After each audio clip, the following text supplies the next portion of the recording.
So after the goat incident, I haven't been allowed within 30 feet of Domino's Pizza at all. So, hey guys, we're live. How you guys all doing? Beastly.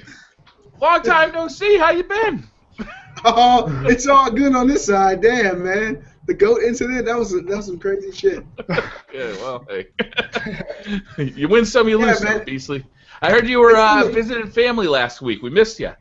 Yeah, I watched the show. I actually was watching the show from Ohio to Georgia, and it took about 8 hours for me to get the entire show because I was going through such bad spots with my service that I just wait and wait and wait, and then go back to music, then come back when I got all my Ford GLTE back. Yeah. You guys had an awesome show, man. I wish I could have been here, but yeah, I was with family, and got to see some old friends, and Kay got to hang out with her sister and her dad. It was worthwhile, man. But I'm back now. Let's get it, baby. That's great. Hey, 9 to 5 Gamers, what have you been up to this week? I saw your, I already forgot, Fez walkthrough. I only watched the first episode, but I'm enthralled already. How's that going? Yeah, that game's crazy. It's a real kind of chill, more calm puzzle game. I just figured I'd do a walkthrough of that because there's so much Infamous up right now. I was like, I'm not doing any more Infamous, man. No. I always feel like I'm obligated. If I start a Let's Play, I feel like I'm obligated to finish it. Yeah, I feel you on that one. I was never really like doing a Let's Play for Infamous. I just figure I use like certain cuts to use for different videos. Yeah, that's a good idea. Marco, how you doing? I'm doing great. What have you been doing on Unreal Gamer over there? Well, I just started playing Minecraft. I played it a couple days ago. Say what you will. I enjoyed playing it for now. I played some Duke Nukem and finished off some, what's it called? Don't Starve.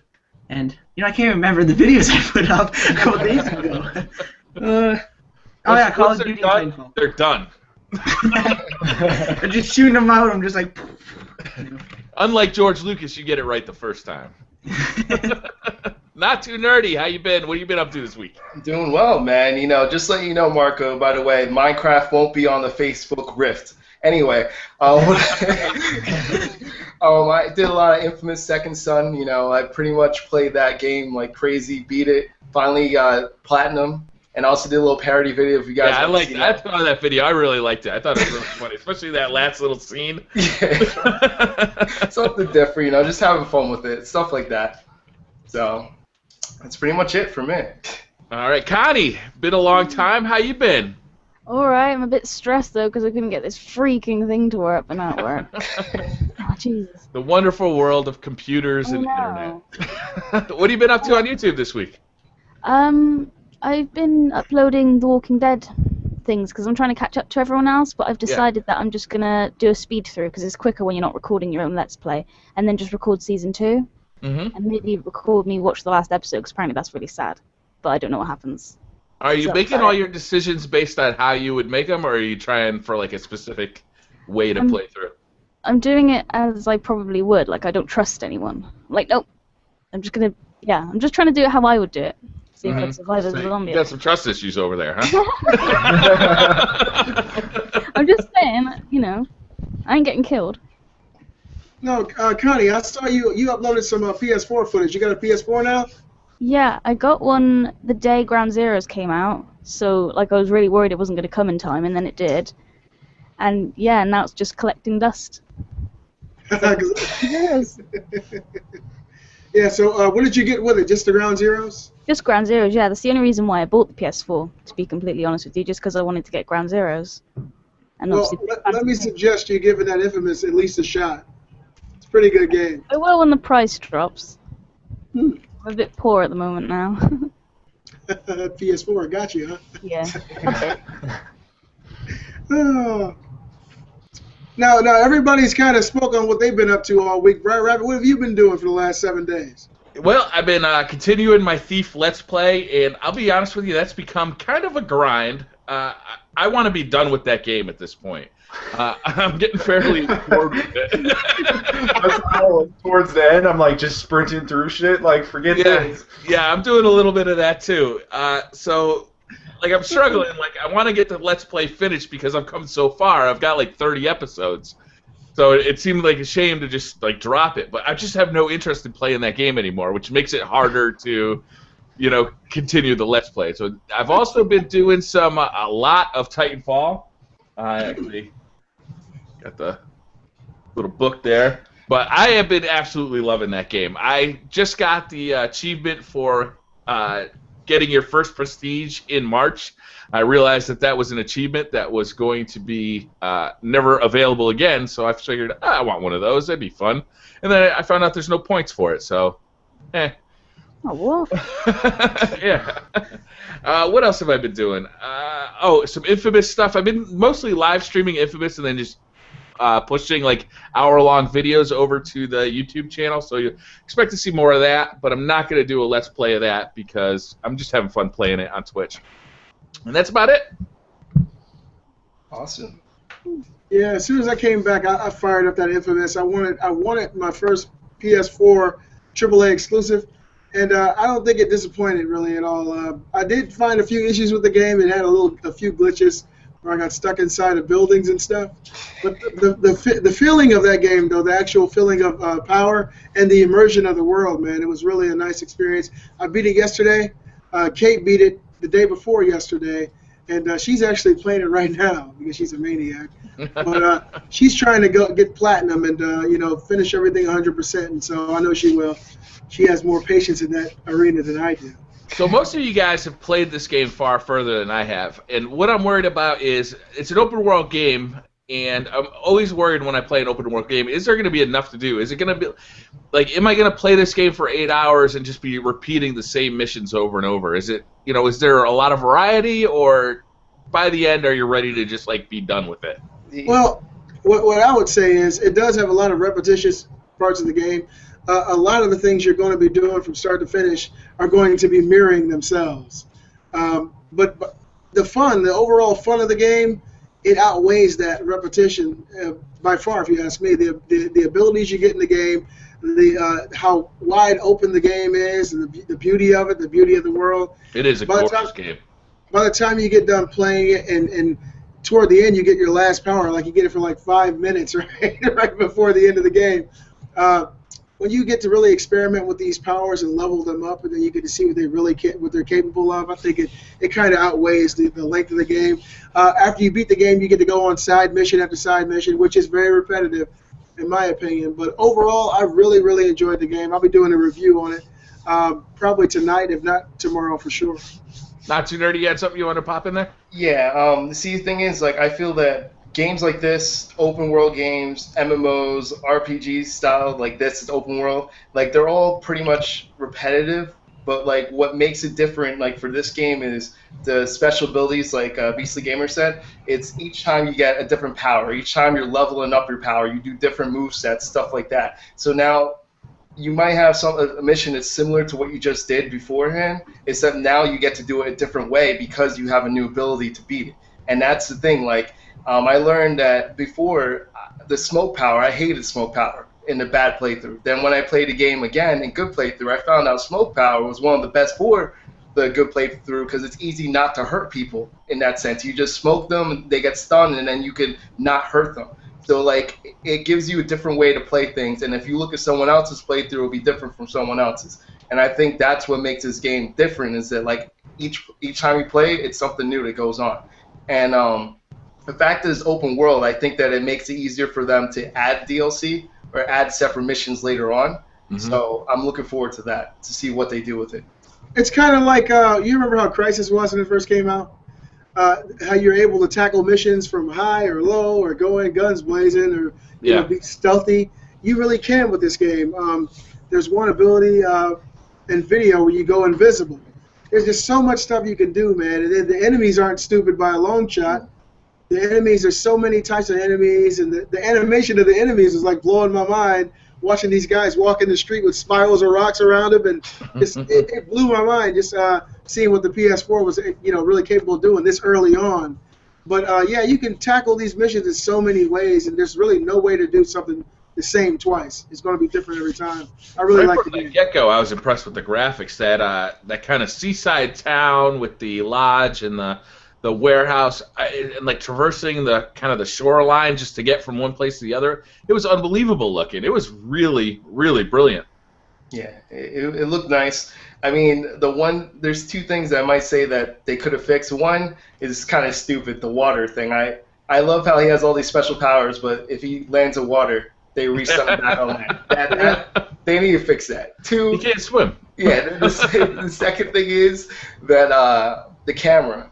The camera at times will get in your way. Like, you have to rotate a camera a certain way while you're in the air. I understand it's hard to do that in an open world game, but I felt like the camera could have been worked a little bit better, because sometimes you would not have visibility in what you're doing, and that will get you killed more than the actual complexity of the game. So Yeah. I think that's something they could have worked on, but besides that, it's hard to complain about the game itself. Like, it seriously deserves to be a AAA title for the PlayStation 4.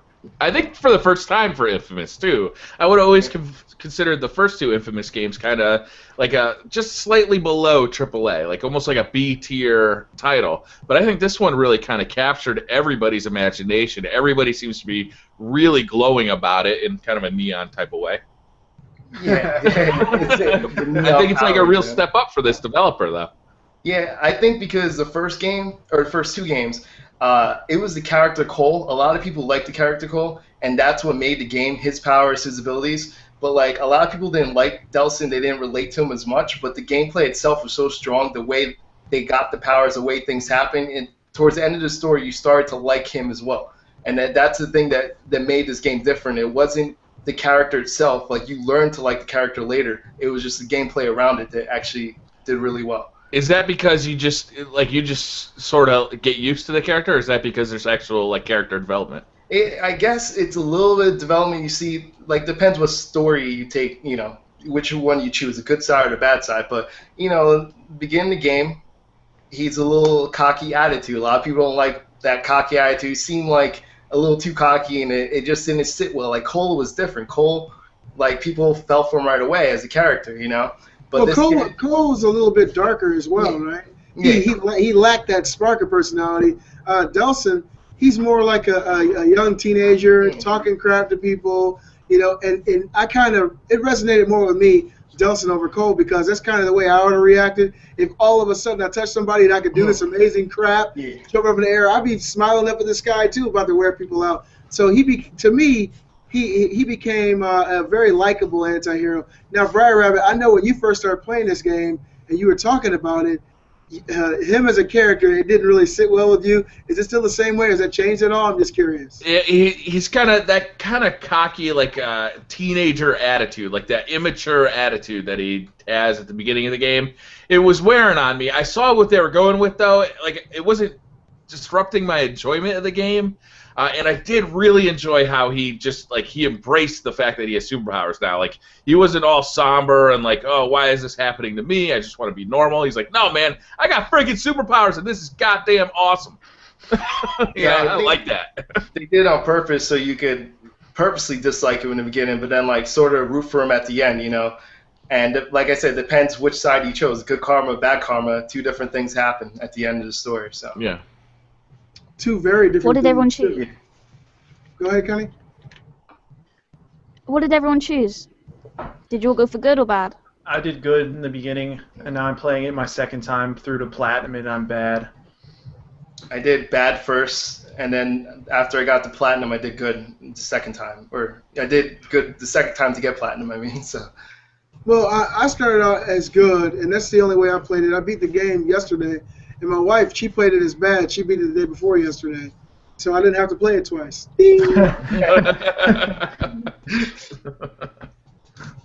So, not too nerdy, you mentioned it earlier. You're talking about the Facebook Rift. What do you think about this news? Well, I made a video about it, like, that I said it should be illegal, but, you know, obviously it's not illegal. I didn't think it's really illegal. I just said that, you know, because I feel there's something that they did that was wrong. There's a lot of people that supported the Oculus Rift. Yeah. And, you know, I think that part of it alone is the wrong part, because they had a Kickstarter. They never would have got that Kickstarter if they announced that they were planning to go with a bigger company or like Facebook or something.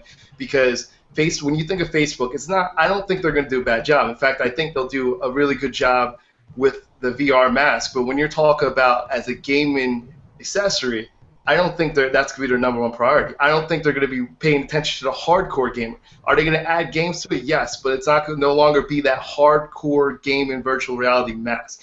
And, like, to be honest with you, I'm waiting for my headset. It's supposed to come in Friday. Didn't come in yet, so I'm assuming it's gonna come in Monday, which is the dev kit 2 for the Oculus Rift. I'm gonna open it up. And I'm probably gonna ship it back. Like, I honestly do not want to be involved with that. 'Cause I know how Facebook works. Wow.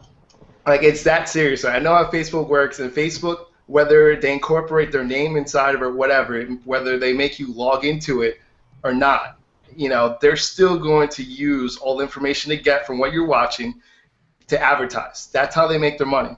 There's no way you're going to tell me a company is going to pay $2 billion and not have some sort of plan to make money later. Absolutely. Now, I could be wrong that they could just sit there and let Oculus Rift do its job, but that's a huge risk for a company, especially a company where Facebook has to deal with a bunch of different investors. There's no way they're going to sit there and let Facebook not jump in and help and do something.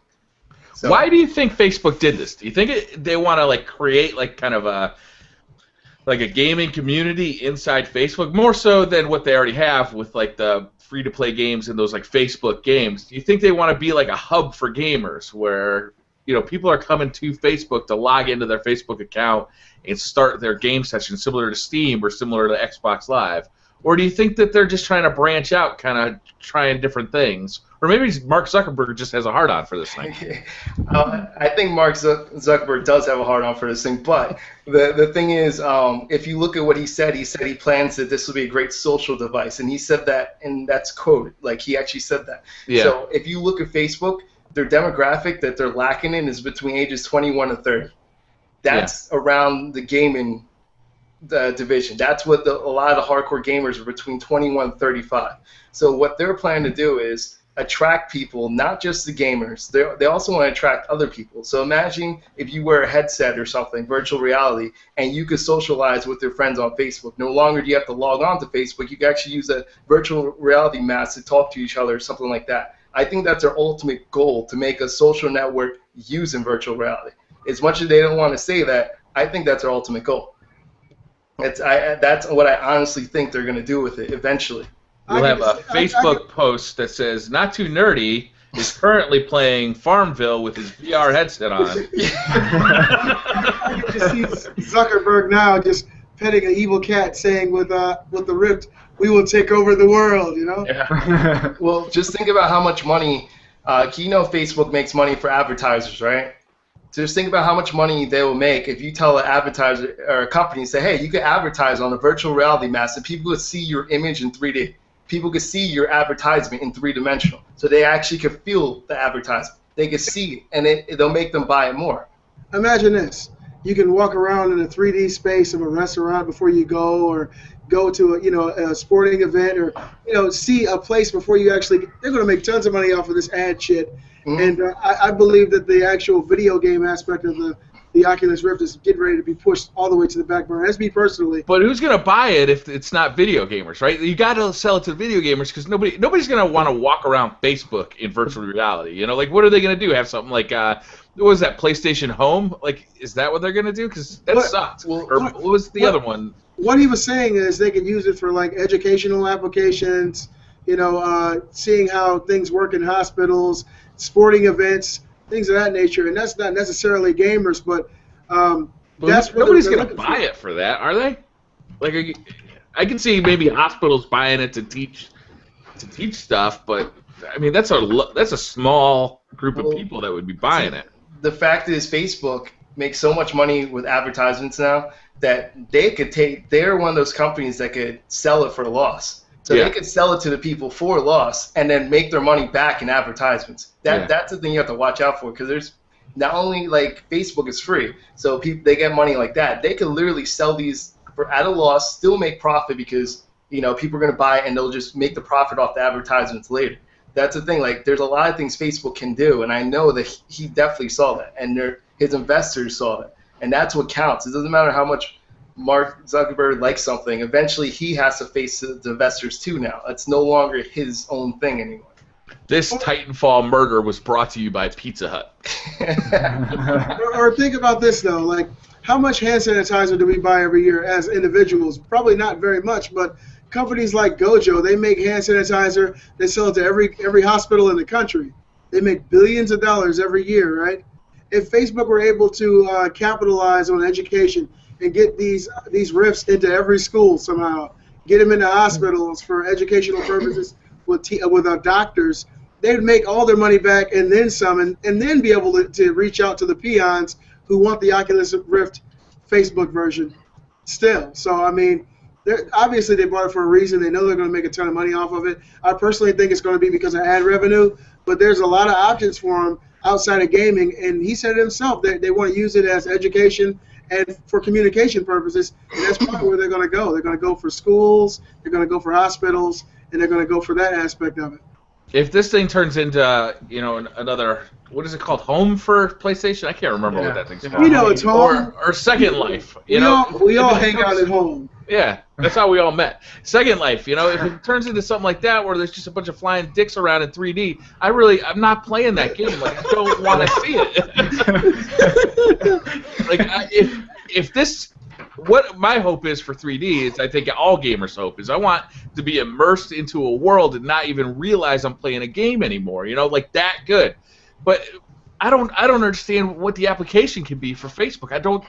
Yeah, sure, they can sell advertisements, but somebody's got to actually put this thing on for a reason. They're not going to put it on just to see advertisements, and I don't see that.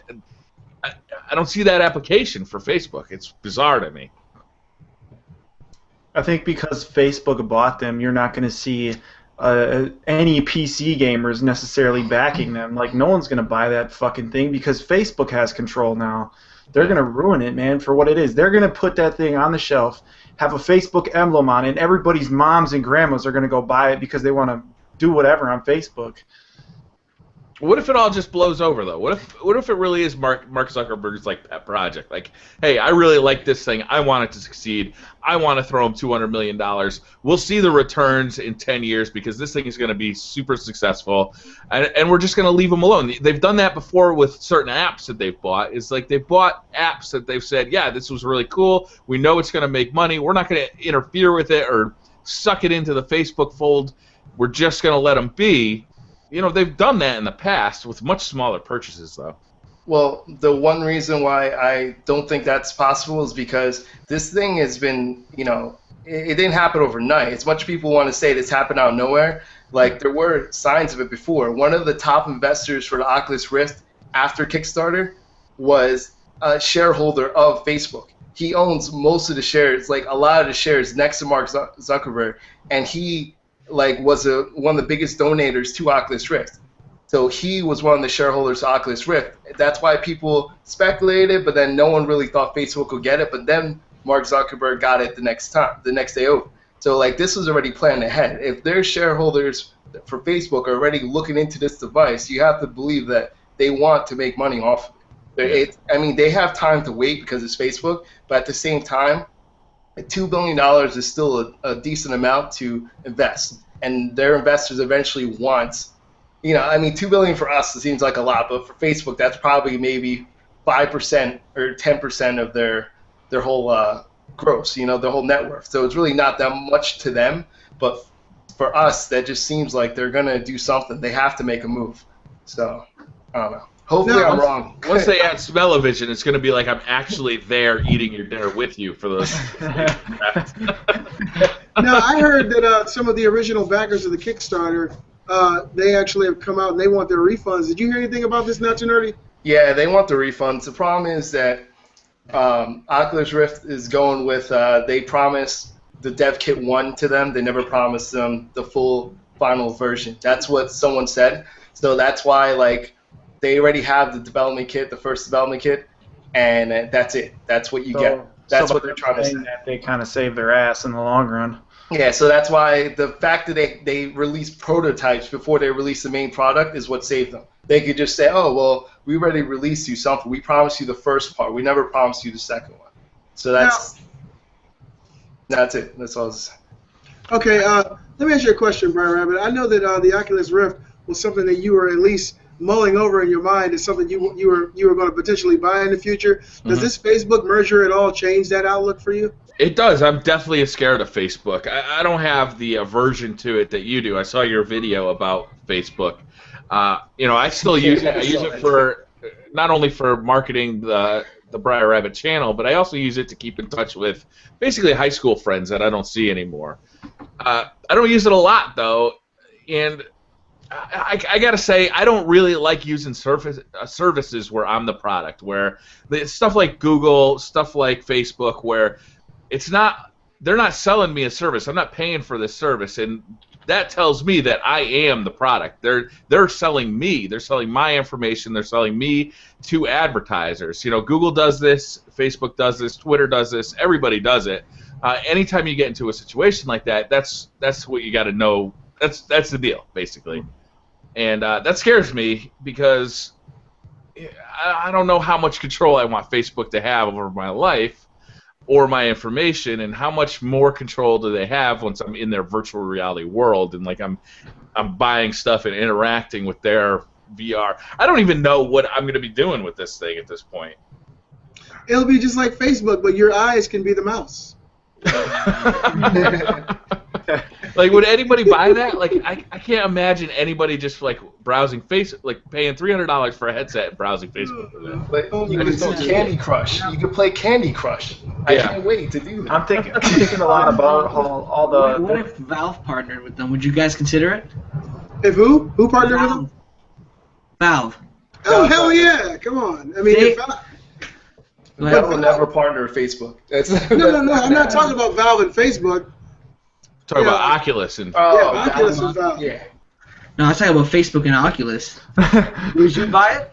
Because an ex-Valve employee, a developer, he's now developing for the Oculus. He's the chief scientist. His name is, got right here, Michael Abrash. So he's a top developer for, he was for Valve. Now he comes and works on here with that, like, because that's the only thing that's weighing it, like, kind of equally now. Valve only makes polished games. Their games are amazing, so what makes you think that they wouldn't put out like a Portal 3 for it? Only the Oculus would get Portal 3. Would people buy it? First of all, that guy that you're talking about was he used to be John Carmack. That's the only reason why he went. He was made like he's another version of Carmack. So to be honest with you, like his loss to Valve wasn't like a huge thing. And going to Oculus, they already have Carmack. He has like almost identical ideas. He's pretty much like they were working together for years, him and Carmack. So like Carmack is the brains of the operation. He's already on Oculus. So like I don't know. Like they have good people there. I'm not saying that. It's still the Facebook name that I think is giving everyone a bad taste. Like I said, creepy, right? It's creepy. Don't you feel that like everyone's mad about the whole microtransactions and all that? Don't you feel that Facebook is just going to run with that once they get a hold of this thing? Absolutely. That's what's going to be all their games. They'll bleed you dry, brother. Yeah. Facebook has always been free, right? But now, for the first time, they might have a product that you pay for, and then you're still going to get advertisements on it. That's what my fear is. That's never been done before, where you actually have to pay something and you still have advertisements. You know, to me, that's scary. That happens all the time. Cable TV still has advertisements on it. I pay for it. Video games have advertisements in them. I pay $60, and they have Pizza Huts, you know, and Taco Bells in them. Or Burger King getting inside the ring and wrestling, right? I actually had Sneak King. You ever check that game out? That was such a creepy game if you think about it. Yeah. He's a creepy character. It's so awesome, though. If I woke up and that guy was in my bedroom, I swear to God, either I'd get up and kill him or I'd have a heart attack before I could leave. Either one. You know what's a big game changer for the Facebook Oculus is that Minecraft's not going to be supported on there. We're not said Facebook creeps me out. That's going to be a huge game changer because they sold alone 10 million copies just for the 360. They could probably triple that for the PC. So, you know, you got 30 million potential buyers, and now they're all gone because he's not going to develop for it. Well, look, right here on the Beastly Thoughts Show, I like to propose a new name for the Oculus Rift, guys, and I'm thinking Focculus.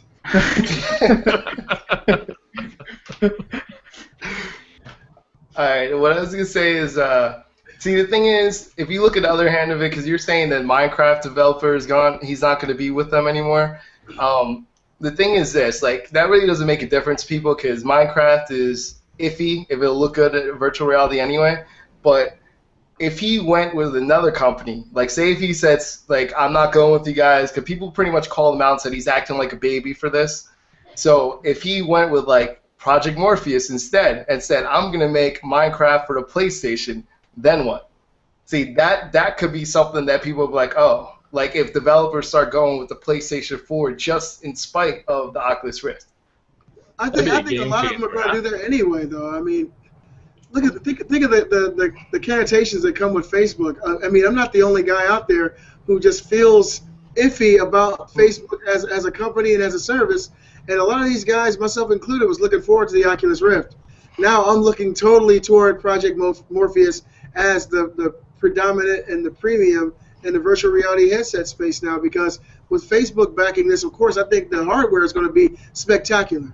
I mean, they have a blank check.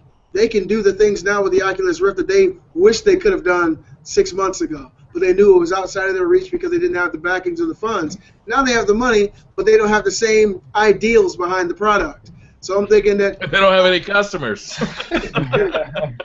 Yeah, I'm just shocked that Google didn't get it. That's what I'm shocked about. That wasn't Google that made the move. Yeah, or Microsoft. they could have called it the Google double eyeglass. Mm-hmm. Yeah. Yeah. I guess Microsoft did announce that they are working on a VR headset. They might have just started that. Like, oh. This feels so different. This feels so different to me than the 3D, the 3D era, where people were buying 3D TVs and everything. The 3D was the next, move for the future. The evolution of everything was 3D. That just seemed so much like a gimmick, even when it was going on big. This right here seems like it's really going to push us forward into a space that I think will be beneficial to all gamers, because since the time we were kids, even back in the days of Doom, if we could have played a game like that in VR, tech, it would have been mind-boggling. Absolutely. Now we're going. Look, I mean, Project Morpheus, they had a demo of Thief. The game just came out on PS4, PS3, Xbox One, and Xbox 360. I mean, imagine that. They're able to create virtual reality type worlds with these type of graphics. This is the future of what we've always wanted. I think it's going to last. I think it's going to be great. Yeah, I hope so. Should we move on? Yeah, it's good. All right, we got some people with Maker Studios sponsorships on this or deals. You guys hear they got bought by Disney? Yes, sir. Yeah, this is bullshit. What do you guys all think about this? Well, we know what Beasley thinks, apparently. I guess, guys, I'm becoming a hater. It's like I'm anti-establishment so much. I guess you guys can tell that Disney to me is like an evil empire because of the shiesty dealings that have been going on in that company for so long, and now I feel like I'm a part of it. Fuck it, hail Satan. Bullshit. What do you think that Disney wants with a YouTube partner network, though? Like, why would they do that? For a good amount of money, $500 million they paid for it. Money. They want more money. How do they get it? Because a couple things. First of all, Disney's going to attract more advertisers, more expensive advertisers. So anyone that's partnered with makers is going to get better advertisements in front of their videos. That's just think you're right. So that's the one thing. So they're going to get better advertisers. On top of that, they can advertise their own stuff, like all their Disney stuff. And another thing is Disney's ratings has been going down for TV. So like now they can actually start showing their own like TV shows, stuff like that on YouTube and make money off their own videos. They can make a whole new generation of money for them. Like, am I personally going to watch it? Probably not. But my point is I am like part of RPM, which is part of Makers. So like I know that this is just going to mean more money for everyone else. They might get more strict though with signing people up. That's why I literally just did another contract right now. I made them renegotiate contract and all the other stuff right now because of this, so that there's no changes later on.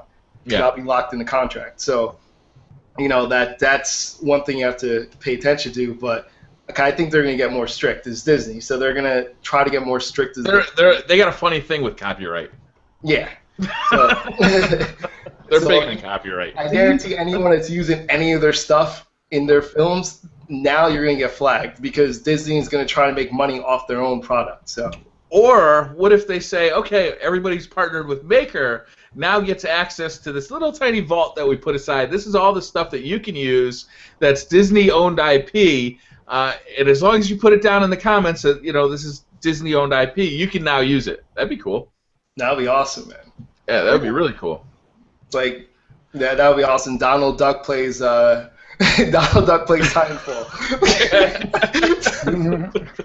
Isn't PewDiePie with Maker Studios? Yeah. Yeah, he is. So would they make a lot of money off him or not? I don't know what his deal is, but I would think so. He's with Polaris, which is like the elite of Maker Studios. Yeah, because Polaris is like the top part, and RPM's like the low part. Yeah. And then so. Well, thanks for making my day there, Not Too Nerdy. Sorry. We're on the Prado. Well, what are the chances of that? I didn't know Scary that and exciting at the same time, because it's scary because I've worked for a company that's been bought 3 times, and every time that my company has been bought, things have changed, and not always for the better, oftentimes for the worse, because like a new CEO comes and he wants to cut all the costs, make a big difference, so that means, maybe bonuses don't happen for a year, or nobody gets a pay raise for a year, that kind of stuff can happen when a company gets bought.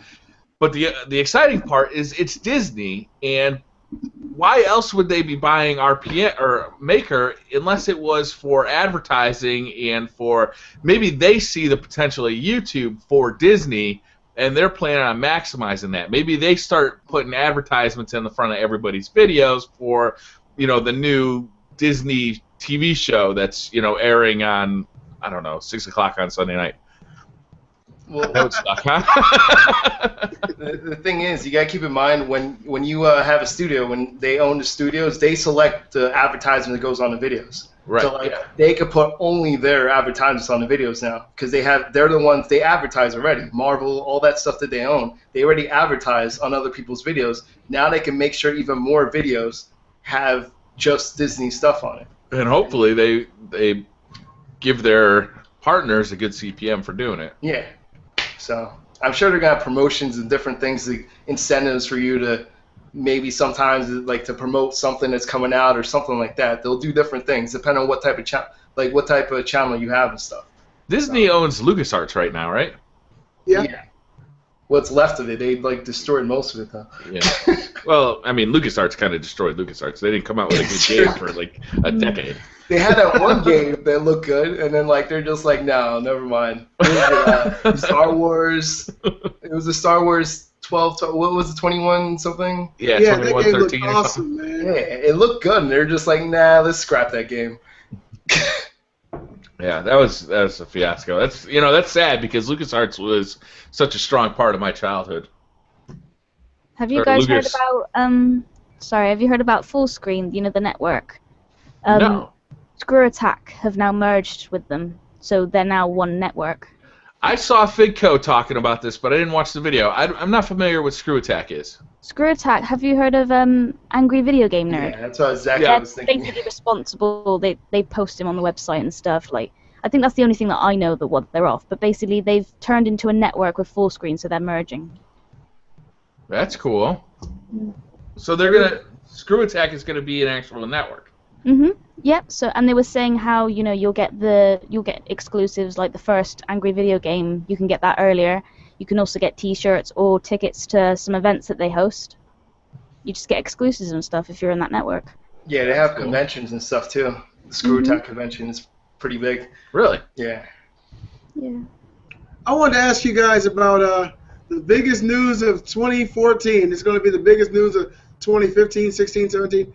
You didn't have to talk about my wedding again, man. Well, damn it, I want to hear about it. What do you guys think now that they've actually announced that The Last of Us is actually coming to PS4? How do you guys think this game is going to sell? Now, the reason I ask, they've already sold 6 million copies of the game. Yeah. 6 million. That's big sales, especially for a new IP. I'm definitely buying it. I hope that the game is only $39 if I'm lucky. But I'm curious as to it'll be $60, and they'll put definitive on the title, so you buy it for $60. Yeah. All the DLC is included. Yeah. If it's $60, I want to buy it either way. But I'm just curious as to how well it's going to sell. Now that Tomb Raider Definitive Edition actually sold really well. Yeah. And it was excellent. It deserved to. Yeah, I mean, and a lot of people were hating on it before it was released, coming out at the $60 price point. I think that this game will probably sell as good, if not better. I mean, redone. It was the last generation, the end of a generation, and the visuals of the game were so on point. The game was so beautiful. Everything was so well done. I'm stoked to see what this game is going to be about. I'm just hoping that they can do something with the price. Do we know when it's going to happen? June. Yeah. They're saying June. They said okay. During June it's going to be released, and it's going to come with 2 DLCs. And this is still a rumor, right? This was like leaked by a CEO from like Austria. I don't know. I don't know. Yeah, some dude put it on his Twitter or some shit. I don't know. I don't know where it came from. So it's still a rumor, or did they actually confirm it? It sounds like it's all but confirmed now. It's confirmed. Okay, good. I think it's a great idea. I'll buy it. I'll play through that game again in HD. I think Tomb Raider was a special situation. A lot of people skipped over that game because, you know, it was another Tomb Raider game. People didn't realize how good it was. And re-releasing that right at the beginning of the PlayStation 4 life cycle when there weren't a lot of games out, I think that was a brilliant move, right? I mean, that's why I played it, because, you know, I wanted to check out, you know, another PlayStation 4 game. There's so few of them. But now we're starting to see some more games come out. That might eat into some of the sales of Last of Us a little bit, but I still think it's a good idea. I mean, a lot of people switched over from Xbox 360 to the PlayStation 4, and they're gonna eat this up. They're finally, you know, I get to play Last of Us. My thing is, though, if we continue to allow this type of business to take place, I think it'll be a detriment to everybody. I really like the way that Assassin's Creed Black Flag, Call of Duty Ghosts, Battlefield, when these games came out, they had this trade-in. You could actually trade in the last-gen version of the game for a discounted upgrade, which was, in effect, the PS4, the Xbox One version of the game. When they when they announced this type of transaction, I thought that they were going to continue with it, and, you know, it was going to be a staple of what these next-gen consoles were as far as upgrades. But it appears that that was just for those games, and now all these other, you know, revamped and ramped up versions of old games are going to come out at full price. That's just disappointing to me. You can always wait until it gets price reduced. Anybody can wait, right? Yeah, I mean, I don't see it. I want it now. Then you got to pay. You got to pay the want it now price. You know, if you got the patience, or if you're low on funds, just wait a few months. You know, it'll be cheap quick enough. See, it'll probably be a PlayStation Plus game quick enough. It always happens when there's transition from between 2 different generations, and you're going to see that still. You're going to see that, and Ubisoft, I guarantee you, the Assassin's Creeds, they have 2 different Assassin's Creeds. You better believe the one that's just for the last gen is going to be on next gen as well. They're just going to first release it for last gen, and then later on, 6 months down the line, they're going to release it for next gen as well. You know, they're going to like keep doing stuff like this on purpose because you make like twice the profit. Even if you only make half of what you did the first time, you're still making a profit for work that you didn't have to do as much, because it's not too hard to raise the resolution of a game compared to doing it from scratch. So yeah, I actually like this. I like when companies kind of like, they see an opportunity to like make a better version of something that they've already made, and if there's fans out there, they're going to really enjoy that because they like the first version. So of course they're going to like a better version of that. And if the thing costs a little bit more, that kind of is okay with me. You know, it'll be price reduced later. All you got to do is wait. I don't see a big problem with the price, $60 price point for this, especially if you're coming over from the Xbox 360 and you've never played it before. What I'm saying is I don't see an issue with the price either. But once they release these remade versions of old games and they hook you with a $10 upgrade, and that's something that you begin to expect as a consumer. You know, you see Battlefield did it, Call of Duty did it, Assassin's Creed Black Flag did it, and you're like, okay, this is going to be pretty sweet. If I buy a PS3 game, I'll be able to go back, get the PS4 version for a minimal cost. And I think that they kind of hooked you with that. And now I don't know if they're going to completely throw it out the window. I would think so. Yeah, well, that's what I'm saying. Personally, I think they'll sell more copies if it was like $45, to be honest with you. If they said it's $45, you would probably sell more because there'll be even more people to buy it than if it's $60. Like, a lot of people just will say, oh, screw this, I feel like I'm getting screwed. Even though that they did upgrade the resolution, stuff like that, a lot of people are just going to not even give it a chance because of that reason. But as soon as you say $45, people are like, I have time to play this. I always wanted to check this game out. Or And it's not full price. It's not full price. Yeah, so if it's $45, I think that's fair. Developers still make a good portion of the money.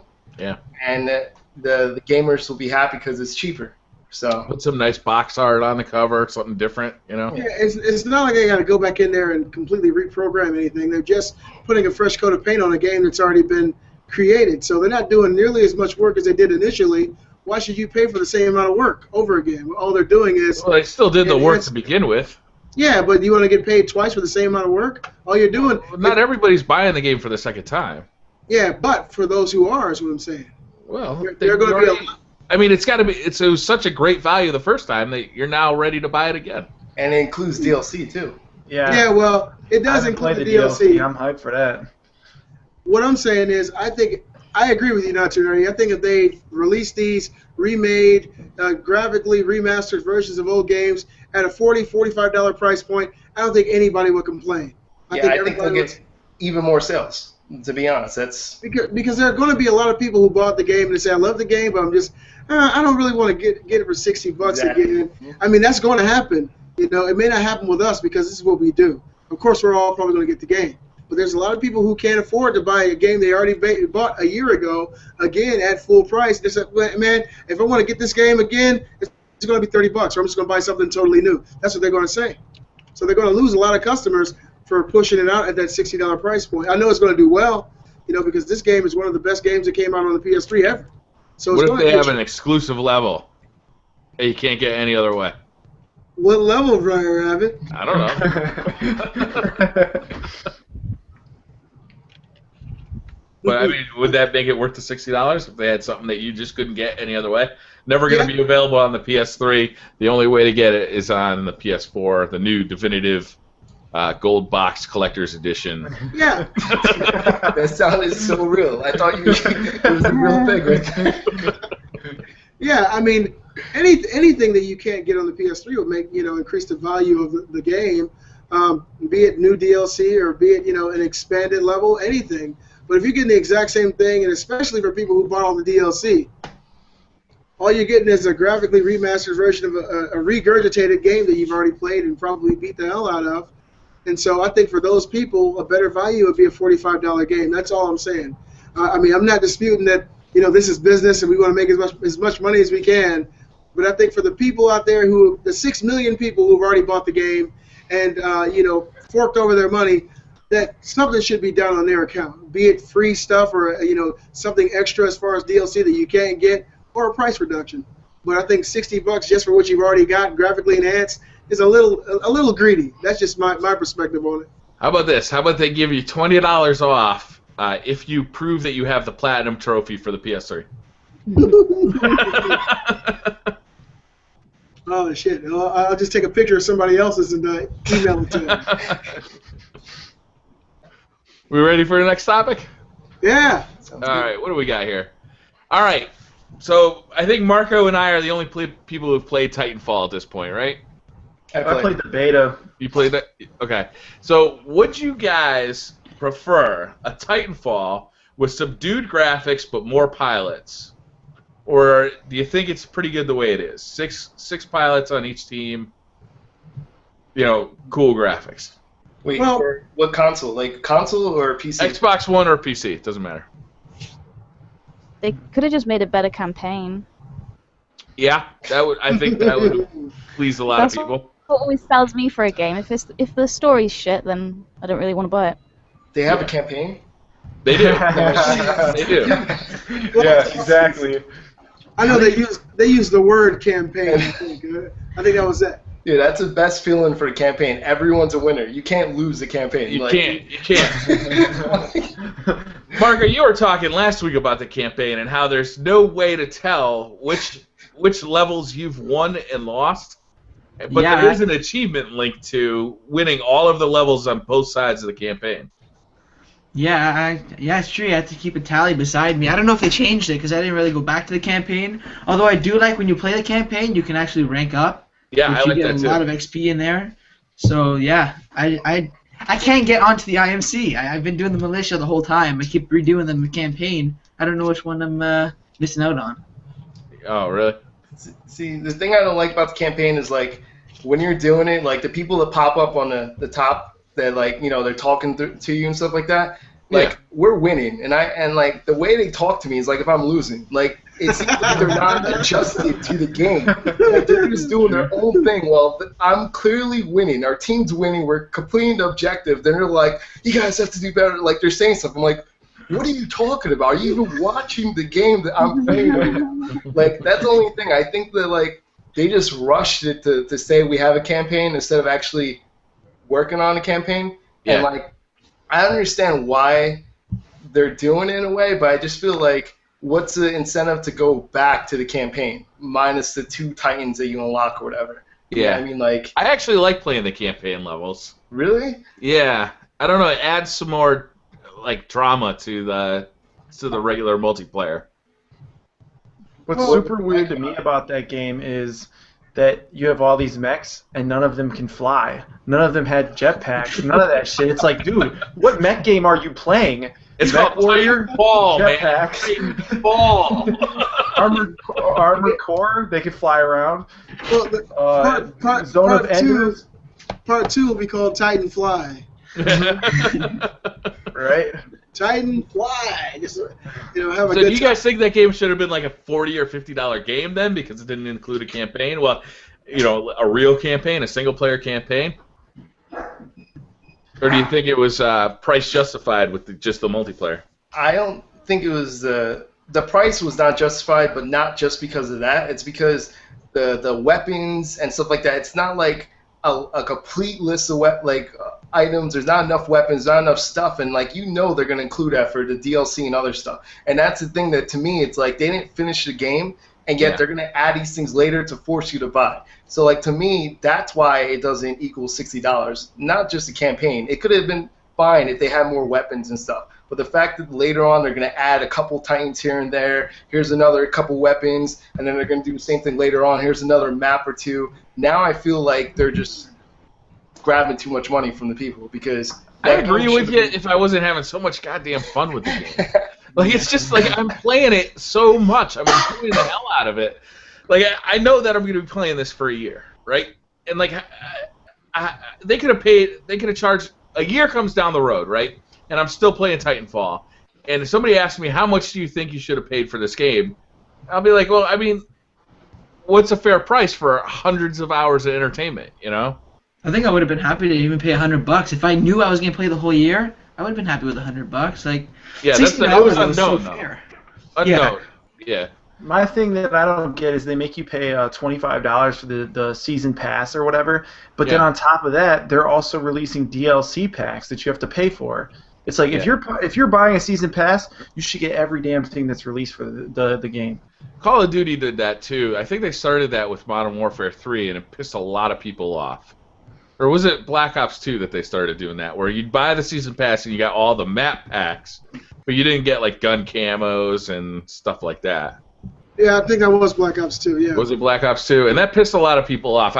I'll be honest with you, those things are so cheap anyway. I think if I was 15, right, I'd be really pissed about it because I just gave you $60 for the game, then I give you another $60 for the season pass, and now you're going to nickel and dime me $2 or $3 at a time. As an adult, I'm less concerned. I mean, $2 or $3 at a time, that's less than I spend on iTunes on an average day. Isn't it $15 though? I heard it was $15 for $15 for Titanfall season. The next pack. The season is $20, but I'm talking about like the next DLC or something like that. It's supposed to be 15. $15. I thought it was 10 here. 10 or 15. It's one or the other, but like it's not the normal 5 for DLC. It's literally 10 or 15. So like they're literally tacking on the $20 for season pass and then another $10 or $15. That's why like I'm like now. The season pass is 3 map packs for $25. Yep, that's what you get with that, and then they're releasing like all the mech stuff, all the extra guns, all that type of stuff is going to be all piecemeal. Yep. Yeah. So basically, the game will be complete. Not yet. Maybe in a year. Maybe by the third DLC, but it's funny because everybody says this game is like a new IP. It's never been made before. But you guys remember this game? Mega Assault? Oh, it's a total remake of it. But this one makes you fly, so there you go. Oh, there you go. Yeah, total copy. Mech Assault, the first one, was the first game I played on Xbox Live. Oh yeah. Yeah. Hey, Marco. Yep. What you should do is do a comparison video of both of them. Yeah. Let people see it. Might have the same graphics too. Now, what do you think, BriarRabbit? I know initially you didn't know if you were going to be able to play this game for a year, but it sounds like now you know for sure.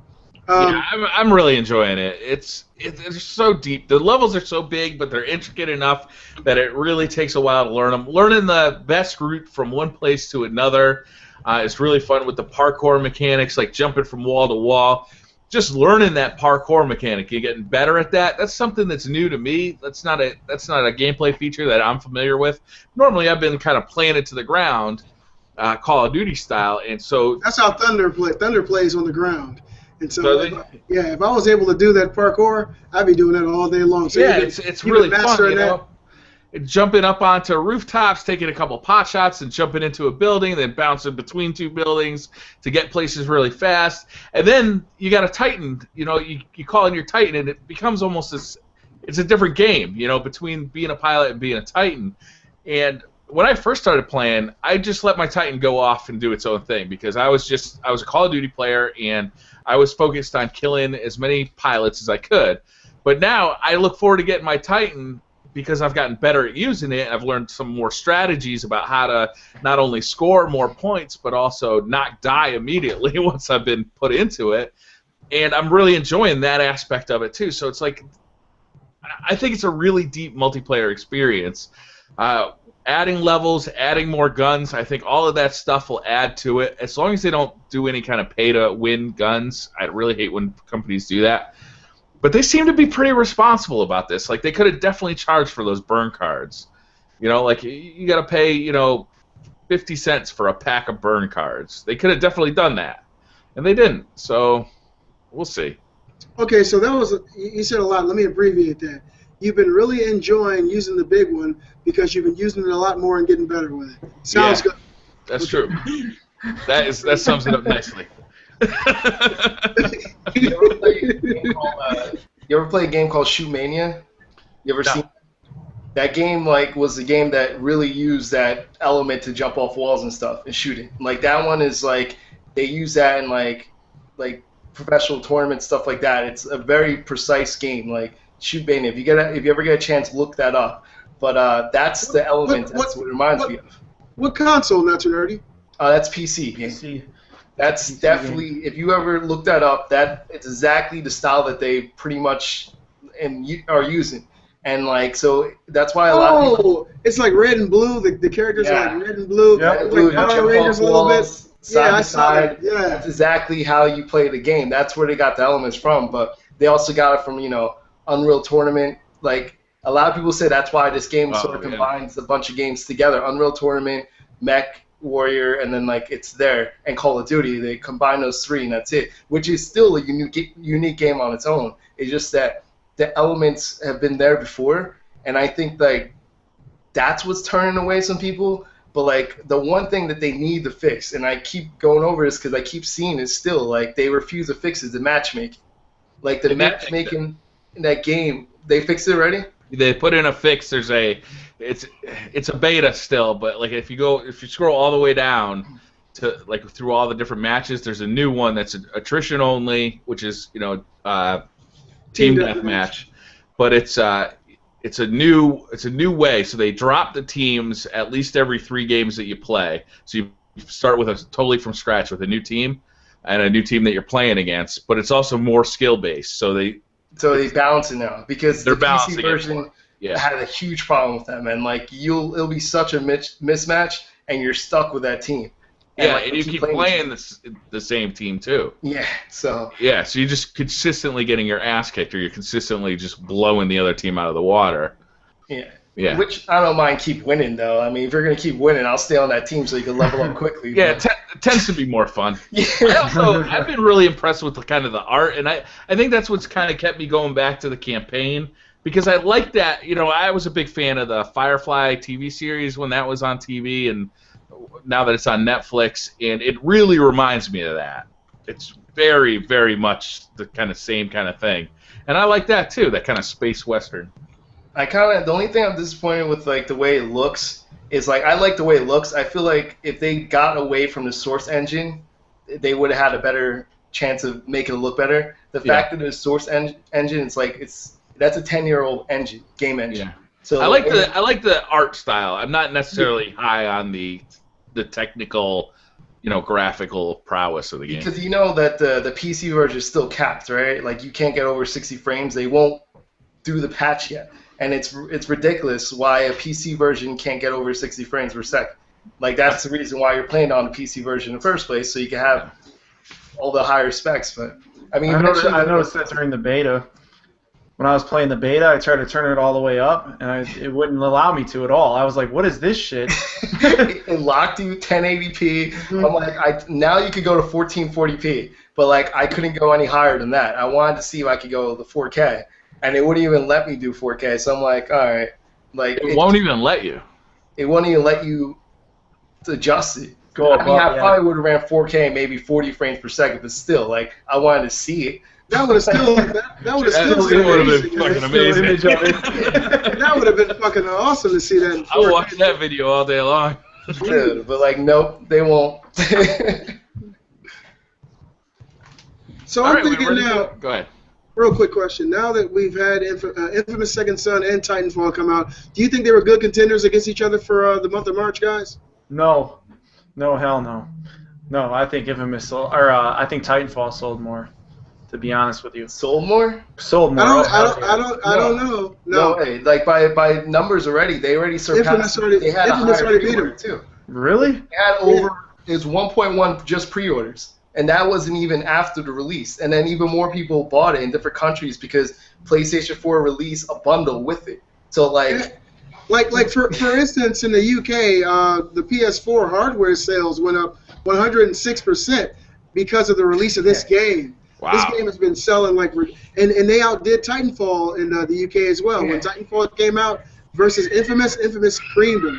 I mean, I think Infamous is a hell of a game. Not just that, Ground Zeroes beat Titanfall in UK. Really? Ground Zeroes was number 2. It was first Infamous, and then Ground Zeroes, and then Titanfall. Yeah. I'm just saying, like, Titanfall did not do what they're supposed to do. Wow. I'm gonna move to the UK. They got some taste. We got good character here. Yeah. Almost all of my friends that have Titanfall, they're just like, yeah, I don't play it anymore at all. Like, they just off it. I think it was just the hype. Yeah. Like, my boyfriend hasn't played it in about, 3 weeks. And he was real big on it, I love Titanfall and all that shit. And I'm just like... That sounds like a good man to me. Oh, man. Yeah. So, Connie, how did you like Ground Zeroes? Did you enjoy that game? What are your thoughts on it? How long did it take you to beat it? Just tell me overall what you thought. Okay. I actually really loved it. I think it was worth the price. I think people are just... being pussies, really. I mean, you knew it was going to be... you knew it was going to be 2 hours long. Everyone knew, and everyone knew the price, but they're still, moaning about it. And I've still, apparently it took me 116 hours to beat it, but I sort of took my time because I knew it was short. But a lot of the time I thought it ended when it didn't. So I think it was alright for me because everyone was, because obviously you guys had it earlier than I did. So everyone was like, oh, it's so short, oh my god. So, without spoiling anything, when you rescue the first person, I thought that was the end of the mission. And I was like, oh, I got a whole lot of shit to do. And now I'm, doing the deja vu mission. It took you how long to beat it now? 116 hours, just the main mission. You got your money's worth, girl. Damn, son. I did it took me all day. So I played a bit, and then I went to did some other shit that day, and then I came back. But to be honest, I'm not very good at games. I died a lot, so I think I got rank C. When I beat it, I think I beat it in 33 minutes. You played the whole thing in 33? Yeah, 33 minutes. Just the main story, though. Just the main mission, right? Yeah, just the 2 extractions. It's really easy, man. It really is. Once you figure out where they're at, you can just breeze right through it. But there is a lot of content, man. I still haven't even gone to any of the side missions. I just wanted to go through the main campaign to see how much I'd like that. And I'd recommend the side missions. There's even a few Easter eggs secrets in some of them. Really good, especially the deja vu mission. But do you know how to get the deja vu mission? No. Yeah. You have to get 9 Oxoff patches, the opposite of Fox. You've got to find all of them, and then you unlock the deja vu mission, and I think it's really good. It's really nostalgic. Did you answer, Connie? Did you answer all the questions, the quiz questions? I haven't done that bit yet. I haven't even got to that. Once you beat the deja vu mission, they ask you quiz questions. You have to get it right. If you get it right, then that's how you unlock Classic Snake, and you unlock another character. I don't know if I want to spoil it for you now. Well, I'm so excited. Okay. Oh shit! I didn't know all this shit. I'm excited You too. unlock other characters. When I completed the main mission, there's a percentage at the bottom. I think it's like you complete 7% if you just do the main mission. Yeah. Like there's loads of shit you can do, and you don't even have to. Like there's so many different ways to complete the first main mission, and all the other ones. So I don't know why everyone's stupid. Yeah. Hey, and Beastly, you'll be walking around trying to find these damn patches, and the last one you'll be walking around forever trying to find the damn thing. It's on your character. You lay on the ground and roll around, and it'll pop off you, and then you go get it. What? Yeah. Well, thank you for saving me that term. Yeah, it took me like 2.5 hours to figure that out, dude. And then I was just like, I'm Googling this shit. Dude, I'm so close to getting like more S ranks, man. I got S ranks for the main mission. I beat it in 40 minutes, no alerts or anything.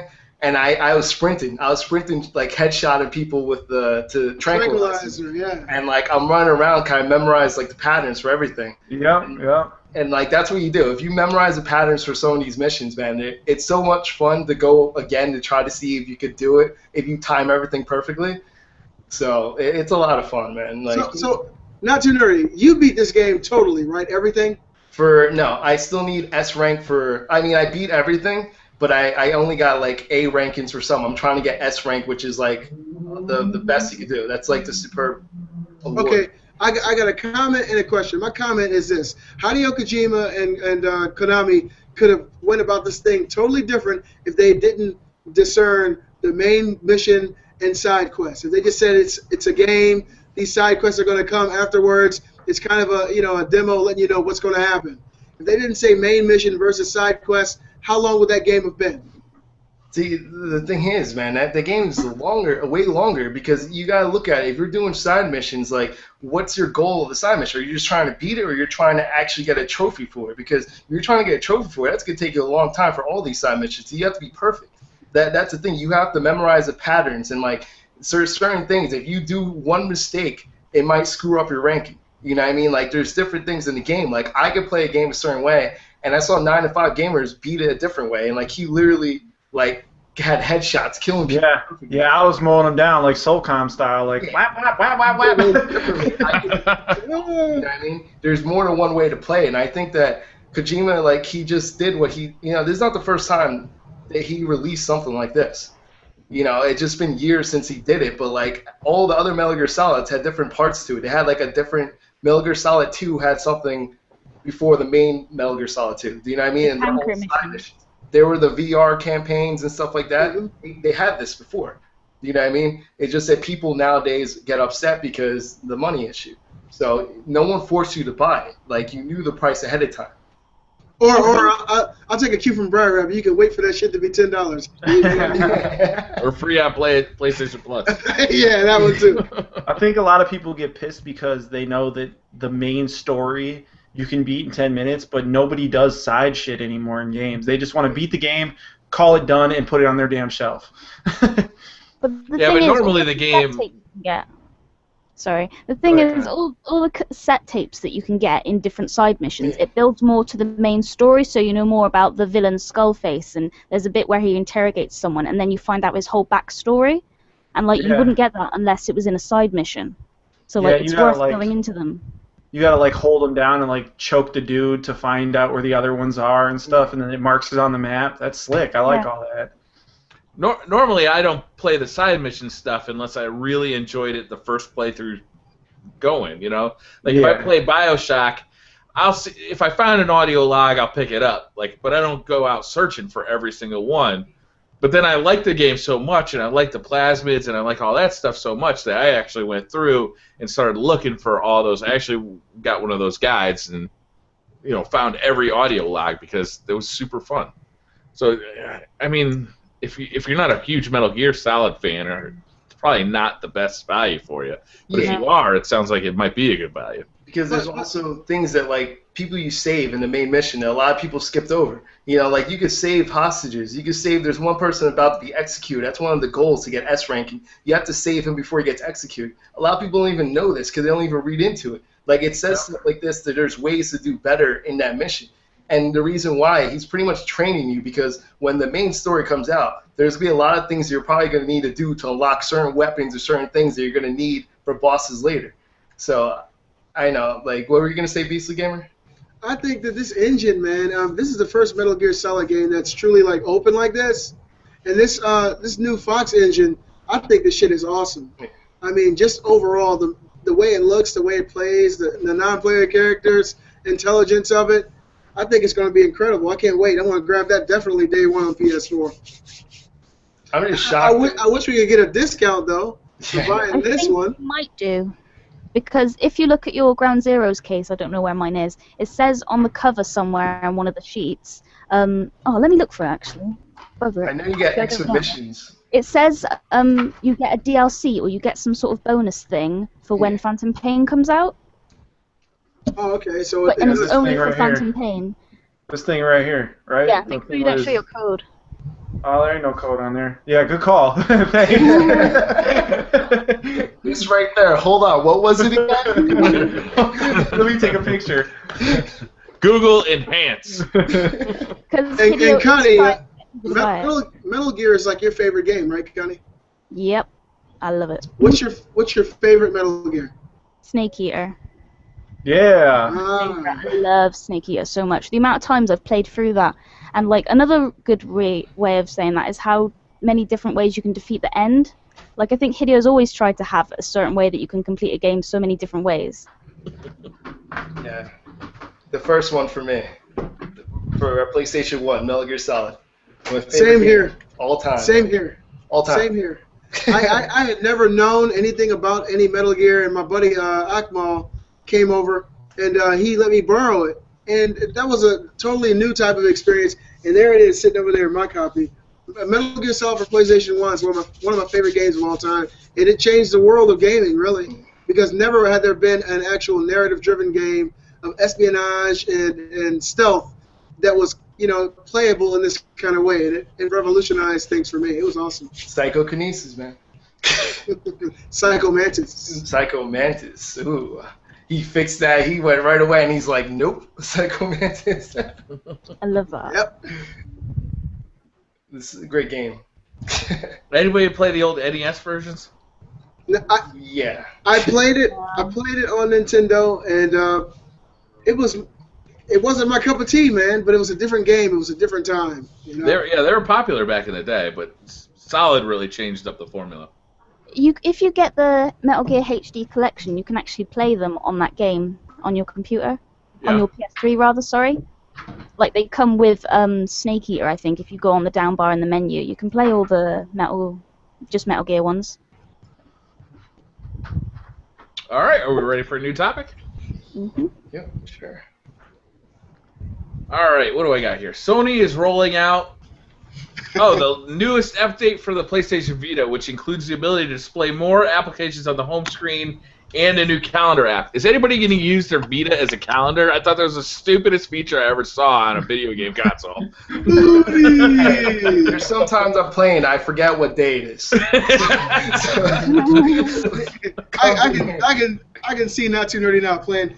Is today Sunday? Beastly thoughts. Like I read that, I was like, they're giving us a calendar for the PS Vita, but they're not going to give us video output? Come on. Like, what are they spending their time on here? And it doesn't seem like that'd be too hard. I think that'd be the number one thing that people would really want is the ability. I mean, they did it with the PSP, man. Yeah. The ability to output video to a TV or HDMI or something. Can you imagine that? That would make it, just YouTube. Let me play my Vita game on the PS4, on the TV. Just beam it over. I'd be happy with that. I don't even need a video out on the PS Vita. Yep, because, I mean, if you can play them on your... And that's another thing, man. Have any of you guys tried Segway, Infamous on your Vitas? No. No. I'm doing that today. I want to see what it's all about. But yeah, the fact that you can play your PS4 games on your Vita, it doesn't seem like it'd be too hard to reverse engineer that. Shoot your Vita footage over to your PS4 and play it on the big screen. I think that'd be awesome. And then take that HDCP off so I can capture it. Well, that's on the future update, Brian. Yeah, the HDCP. Yeah, that's being removed. I think coming in April, right? It's update. Yeah, update 1.07 or something. Mm-hmm. I'm looking forward to that because the only way I can record my gameplay is just clicking the old share button, and that's getting old. Yeah. And the quality of it looks like poop. Yeah. Yeah. Does anybody use the Twitch streaming app on the PS4, or does everybody use like a second solution if they want to stream? I use it. It's horrible. Supposedly they're supposed to be updating that too, along with that patch. Yeah. It's 720p now. Yep. That's good. I don't. My internet connection can really only handle 720p. Not too nerdy. You probably have a different experience with it. he's got alien internet. Hey Connie, do you have an Elgato or what type of capture card do you use? I have a Ruxio. Now you know that there actually is a workaround, but now that they actually are removing the HTCP, you can I did try and do the workaround, but it didn't seem to work for me. And the tutorial I watched, I swear I wanted to punch this little boy in the face. He was just like, his camera, he was like, okay, I'm going to plug it in now. And all you hear is like, and he was like, he had the worst accent I could ever. He was like, alright, now I'm going to plug it in. I'm like, oh my god. And then I never got it working, and I thumbs down the shit out of his video. So I'm just waiting for the update. Here's the problem with that, though. Alright, this is my problem with it. HDCP. Hold on. I love how serious you just got after she was talking like that. I try to be serious, man. She had me cracking up like, put your I thought you were going to tell her not to hit kids or something. No, that's fine. Knock that little motherfucker out. I want to take a moment here. We do not condone the beating of children. He's gonna have the note on the top that pops up.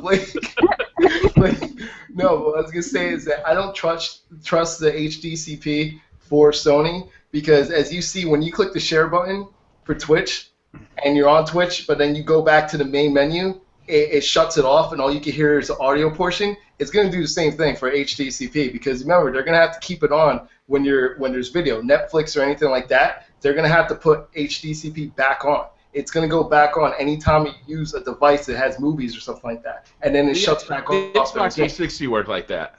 So that's why I'm not going to trust, because that means also a developer or anyone else could also cut it off at certain parts of the game. So I want to be fully controlled. That's why I'm just going to keep my setup regardless of what they do. Because that's... But not too nerdy, do you have to get that update on your PS4? Is it optional? For what? What do you mean? When this new update comes out with this new HDCP? You have to get the update anyway. But to me, it's not gonna make a difference because I'm not gonna switch it off. They're gonna give you an off button on it, so like you could switch it off. Or leave it the way it is and continue to go about the way we've been doing. I'm gonna do the same thing I've been doing because I know that that's what's gonna happen. Like it's gonna go back on by itself during certain parts of the game if they choose to. I'm not saying they're going to do it, but they have a choice to do it. But also, if you want to do the main menu of the PlayStation, they're not going to let you record that either sometimes. So that's why. So like if a big cutscene is about to happen in like Watch Dogs, then they'll just cut that off. So HDCP will turn on so that you can't record it and post it on YouTube and spoil that portion of the video for everybody. Yeah, that's the thing. Like they have the option to do that. So that's the thing. Like not to say they're going to do it, but like they have the option to do it. Yeah. They could just turn it on whenever because remember it's still there for Netflix and everything else, so it's gonna do the same thing. BriarRabbit, you just got me excited mentioning Watch Dogs, damn it. Are you guys excited about that game? I mean, initially we heard about Infamous Second Son having a graphical downgrade. What do you guys have to say about that now after playing the game? I don't think it's nowhere near what people were talking about. So yeah, right. I agree. The game seems perfectly fine to me, man. It still looked like graphically one of the best games I've ever seen. Especially an open world action game. I don't think I've seen anything that really could compete. You know. What about you, BriarRabbit? Did you see that graphical downgrade that they were talking about? Are you talking about Infamous Second Son? Mm-hmm. No, I hadn't heard of that story. So Yeah, it was. I wasn't looking for it. Looked good to me. The same type of debacle that they have with Watch Dogs. I don't know, man. Watch Dogs looks really good to me. I saw the still images of Infamous Second Son that they were trying to say were graphically downgraded, and when I saw the images, it did look a little bit brighter, and maybe the colors had been a little bit more bland. But playing the game, there's no way.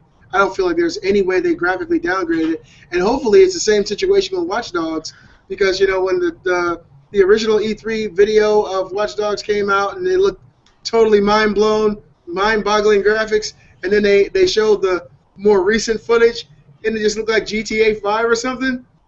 Hopefully when this game comes out, it'll at least look as good as Infamous. The games always look better in video too than they do in screenshots to me. See, the thing is that I'm wondering, because you said that's the best looking one right now. I don't know, it's a coin flip. 9to5 Gamer, because you actually had Ground Zeroes for PS4 and you also had Infamous Second Son, right? Yeah. So which one do you think was better? I mean, I think Infamous looked better, but Ground Zeroes ran better. Is that it? Yeah. Right? I think there was not a frame rate drop in Metal Gear, and you see my playthrough. I was tearing shit up, so everything was blowing up. So there was a lot going on. You just sold me on watching this playthrough. His playthrough, it's like Michael Bay playing Ground Zeroes, right? Explosions everywhere. I'm like, what the hell? He stole a truck and he's driving around shooting people. And Infamous, there's a lot of stuff going on in that game as well. But they have way more particle effects and all that shit going on. Like everything you're doing, there's particle effects happening. Like using the chain, shooting anything you blow up, it's like particle effects everywhere. For it to drop slightly when that stuff's going on, I'm perfectly fine with that, man. Like it's gonna happen. That's gonna happen, especially this early in the stage of the system. And I think Infamous Second Son is locked at 30 frames, isn't it? That's the thing that was weird about it. It's not locked at 30. It's not. It was what's it called? Digital Foundry. They actually did the thing, and it's 30 frames, and it went up to 40, and sometimes it's to 60, and then it dropped back down, which is weird because I heard it's supposed to be locked at 30, but they never locked it, so sometimes it would jump up. Like, I don't know if you guys know. Did you guys play Infamous at all today? There was a patch today, and supposedly they're working on making it so you can select the frame rates within the game. Yeah. I got the patch today. Yeah, so they're working on fixing all the frame rates in the game itself to make it so it runs at steady 60 frames. I saw very little slowdown in that game, though. I mean, it's so minute. It's really, really hard to notice it. And like I said, man, especially the particle effects, when you do your special attacks, and then when you come back and you spiral, you see all the particles, like watching fucking Jurassic Park. I was like, couldn't believe this shit, man. It looked great. Connie, if you haven't played that game, definitely give that game a shot. Is it a lot better than the first two? Yes. Well, the first two is more. It feels more like a comic book. They took this one and gave it a higher degree of realism. And Troy Baker and the actors in this game brought. I like Troy Baker. They brought a little bit more realism and emotion to the game. The story is really good. I think that I would have preferred it if some of the side characters had hung around a little bit more and had a more varied role in the game. But overall, I had a great time playing. I think the game is awesome. The one question I had for everyone that played the game, what's your favorite power? Neon. Neon. Me too. I hate the bird thing was a joke. That bird power, I used it just to get off that building, and other than that, I never used it again. Well, actually, when you upgrade these powers, they get, you get better shit. It's like when you first start off with Neon, you can run short distances, and then all of a sudden you can do infinite run. You can run forever, and that sold me there. When I used Concrete, I didn't like it. Then I started to see what the upgrades are all about, and you can do a lot there. Video, same thing. Once you upgrade his ability to fly and stuff, it's really once you start to really get into the upgrade system, you can really it's diverse. My problem with that is they gave you Concrete and then the game ended, and I was like, really? Right there, yeah. It ended right there. As soon as right when you get the Concrete, it was over. The good karma ability for Neon was crazy because I didn't know that because when I was doing the evil playthrough, I went back to do the good playthrough, and next thing I know, I'm able to slow up time and then shoot with the leg. Yeah, that's the dopest power in the game. I'm like, what? It just stops time and you can shoot them. Like, that's something you can't do with evil karma. So. And check it out. I use that one a lot too, but the one that's easier for you to build up your special attack with is smoke. Because if you hit L1 with smoke, you'll throw like a little concussion grenade, and they'll instantly be confused, and you can just run right up to them, slam them to the ground, and it's over. Build it up, and then grab a new power and go ham on them. By the way, that's how you beat someone at one scene. I can't say it. Never mind. Never mind. Nearly spoiled something. But seriously though, Connie, if you get an opportunity and you're able to get the game for the low, that's what we say here in America, for the cheap. If you get it for the low, yeah, definitely give that game a shot. And I'm thinking now with Titanfall and Infamous, the PS4 is even looking better now because Titanfall on the Xbox One it looks really good. It's really fun. A lot of people are enjoying it. I haven't played it, but everybody in China is not wrong about Rice. I know Briar loves it. Marco, you love it. The world is loving the game, so I know it's fun. But the thing is, Infamous will never be out on the Xbox One, ever. Well, at this point at least. And we know that Titanfall 2, Titanfly, is coming to the PlayStation 4. Yeah, so that's what I'm saying. That's the thing. Now we know that in the future we'll have a Titanfall, which will more than likely be better than the one that's out now on the PS4. So you get to enjoy all those other exclusives and still get Titanfall, which is Xbox One's selling point. That is a selling point for the Xbox One. Had to just interject that beastly thought today. You know, I don't understand. Why don't they make Titanfall cross-platform? There's nothing stopping them from making it cross-platform. If they use their own servers, there's absolutely nothing that I can't play with somebody who has PlayStation 4. It's just they choose not to and keep them separate and sell more games, I guess. I don't know.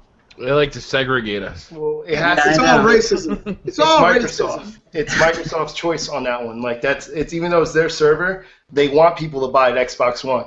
They want people to get away from Xbox 360 too. That's another reason why they won't let Xbox 360 people play with Xbox One. They want people to go to Xbox One. So it doesn't make any business sense for them to say, okay, you could do that. They don't want that. Because then what's your incentive to play for them? Has anyone seen Titanfall for the 360? I saw a picture that said Titanfall for 360. Ask the world about that. No one has seen that. How the hell are they expecting it? I mean, I know it's going to sell, but God, I mean, if you're going to release footage of the game the day it releases, I mean, it's not. I mean, everyone knows it won't be as good as the Xbox One version. So why not? That's my problem with that. If you're waiting for that version of the game, you might as well just buy an Xbox One and call it a day, man. Like, don't wait. But you see, that's why I personally think it's the opposite way. I think that it actually looks decent, but they refuse to release it on purpose. They want people to buy Xbox One. They don't want people to know how close they are. Oh, that's some devious shit. I'm telling you, because think about it. If they delayed it, the amount of time that they delayed it, what can you possibly fix in that amount of time? Nothing. There's nothing. You don't delay a game like that. You delayed a game for a couple months. We gotta turn up the graphics on level 7. Yeah, there's no reason to do that. To me, they're doing it because they want the more people to say, I want to play this now. It's not fair to everyone else that's playing it now, so they go out and get an Xbox One. You get it? That's my personal feeling on it. We'll see. But I honestly don't think that it's going to look horrible. I think it's going to look pretty decent, and people are going to be like, wait a second, this is 720p right now. Why am I going to upgrade it to, 796p? Why would I do that? Pay $500 for that. I'm going to buy it on the 360 and go ham on those kids. That is true. That is true. You've seen every map. You know every big cranny now. That would be awesome. See a lot of good videos. Oh, man. Wait. BriarRabbit, you have to do another video. You were my first when the 360 comes out. Yeah. And have like 5 dudes lined up and just take them all out. Hey, not too nerdy. Did you know that Watch Dogs supposedly coming out on the Wii U? I still don't think it's coming out, but it's getting switched on release day. Do you think that's because of Mario Kart? Do you have a feeling that is why?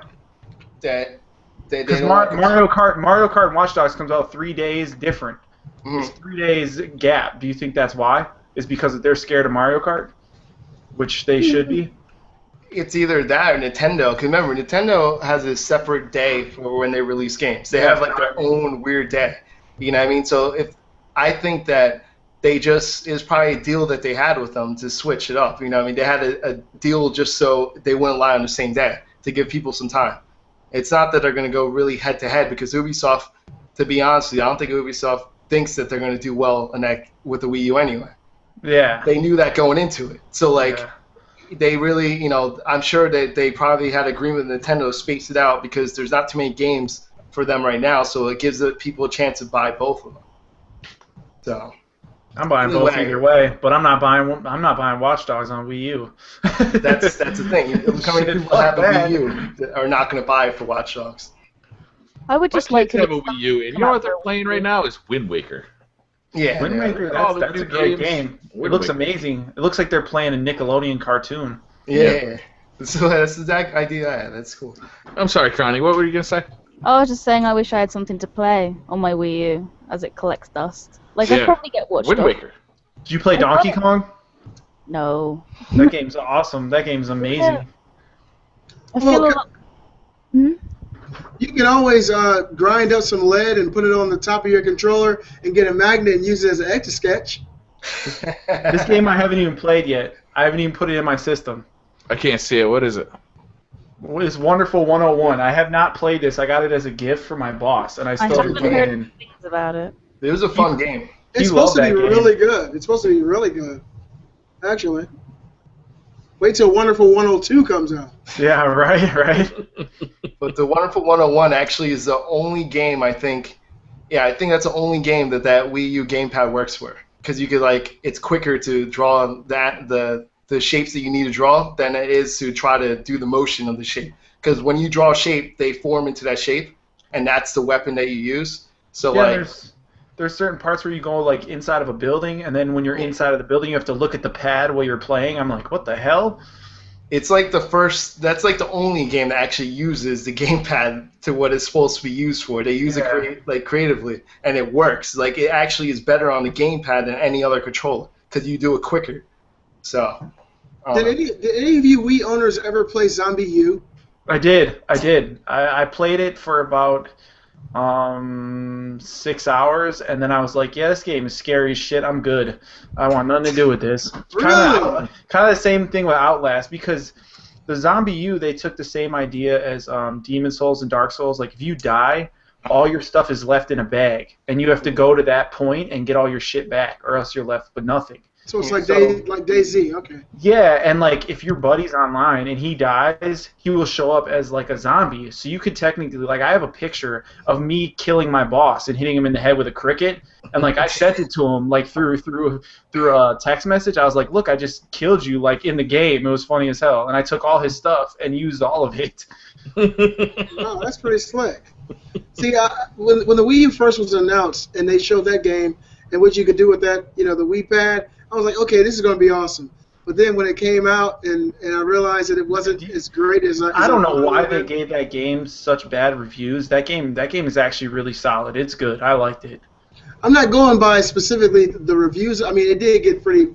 It got banned. It got banned. Yeah, I got a lot of. I mean, I watched a lot of gameplay of the game, and it just it wasn't reason enough for me to buy the console. But Smash Brothers is coming. It's in the distance, so I will be getting me a Wii U soon.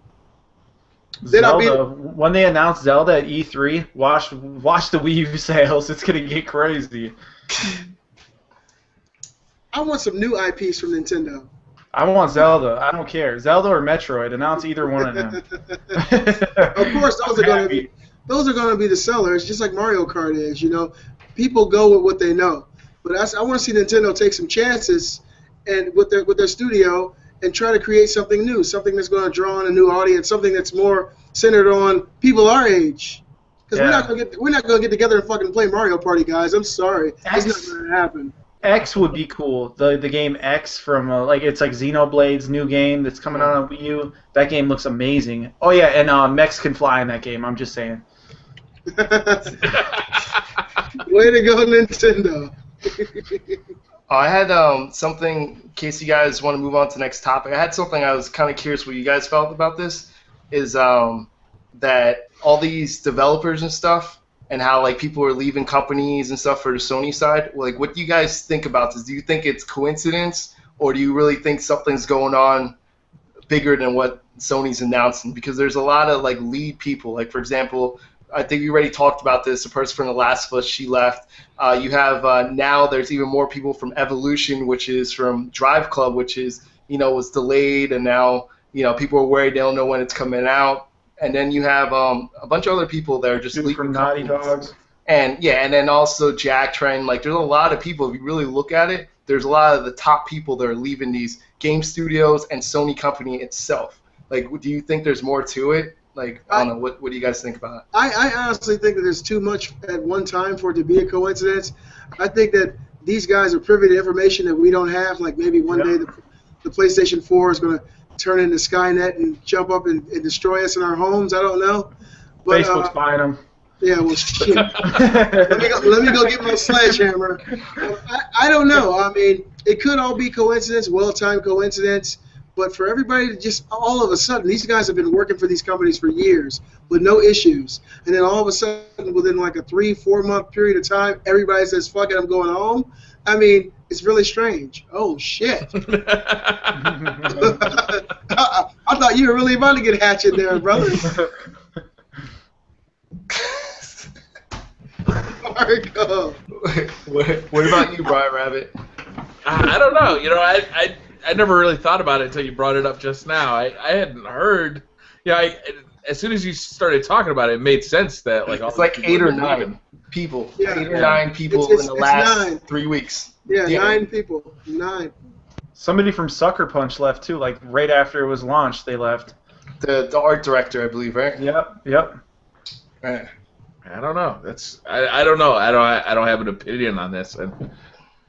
He's having too much fun with Titanfall. Coincidence. I mean, it's pattern.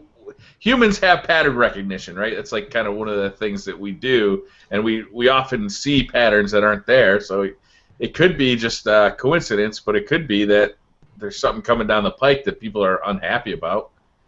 I honestly think Sony's making cuts, like not like cuts and firing people, but pay cuts. Like, people are gonna have to start taking less money, and that's the only way to save their company. And I think a lot of these top people can't do that. They can't afford that, and that's why I think they're leaving. Because you're seeing them leave to a different company. Like, the one guy left to Riot Games, which is they make like MMO games, right? Yeah, like it's for Blizzard. I believe they work for Blizzard. So like they left for that.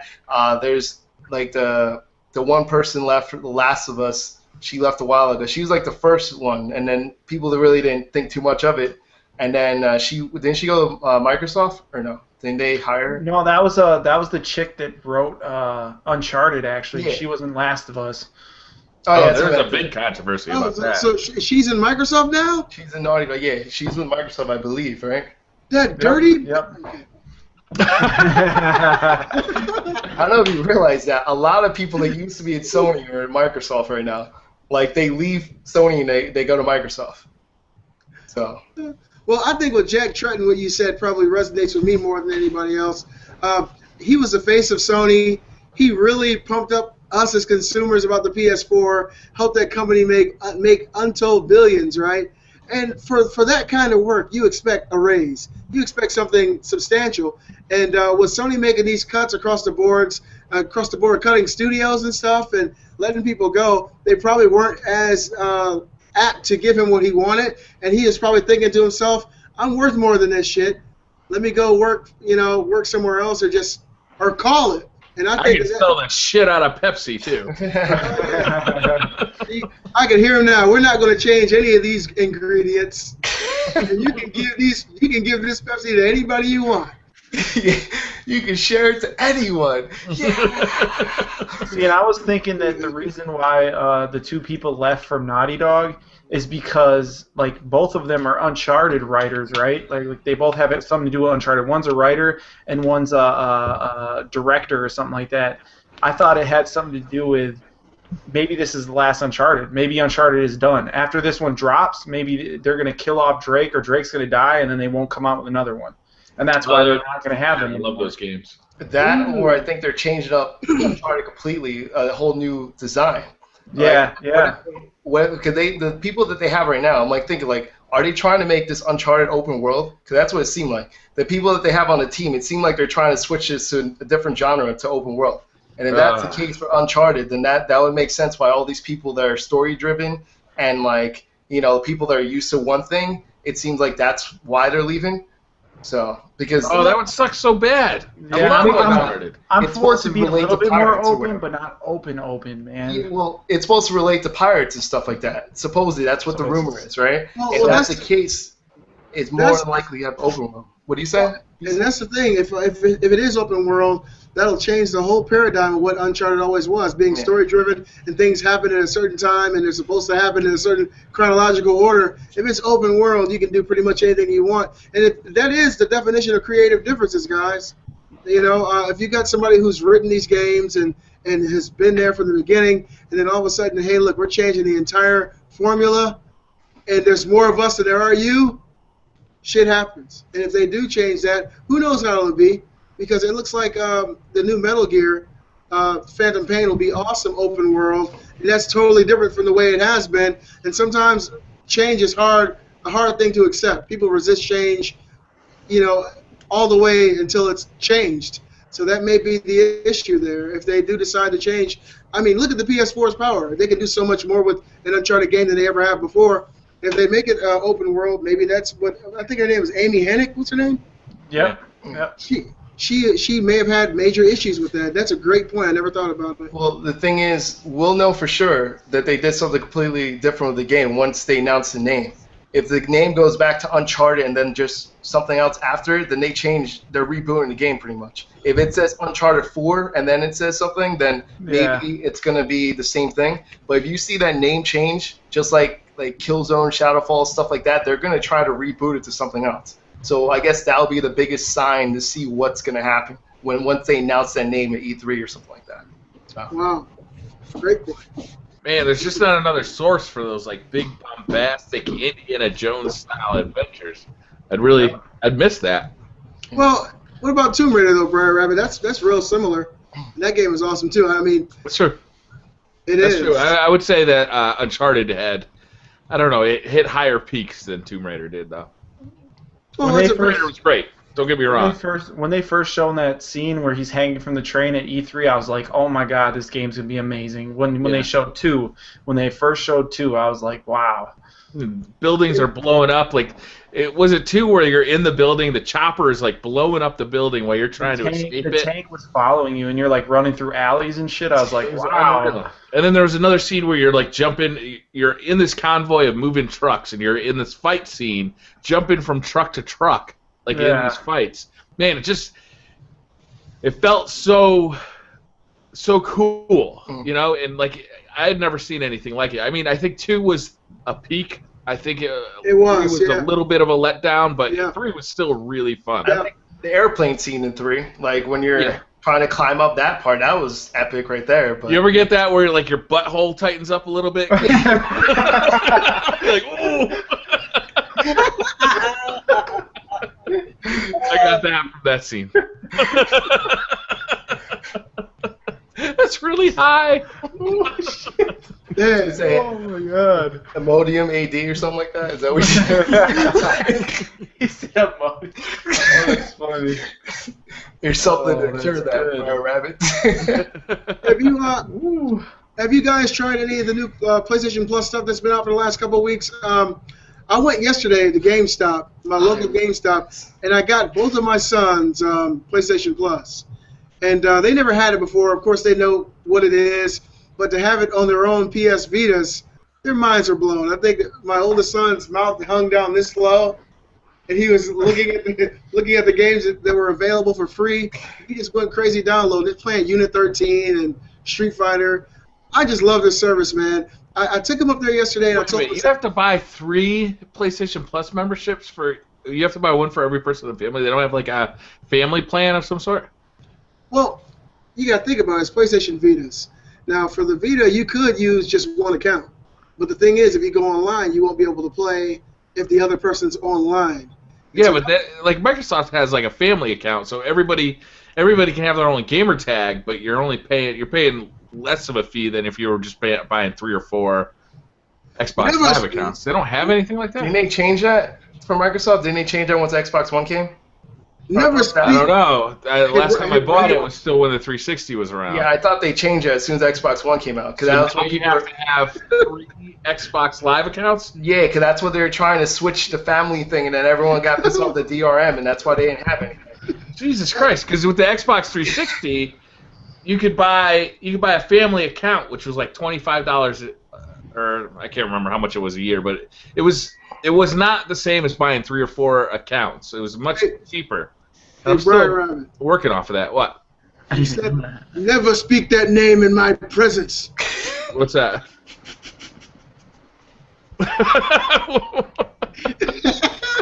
Never speak that damn name around me. He said Microsoft 5 times. Each time my butt clenched. All right, guys, DC Gamer, you remind me of something that I need to go over real quick. Did any of you guys, cause I got invited to the beta for the PlayStation.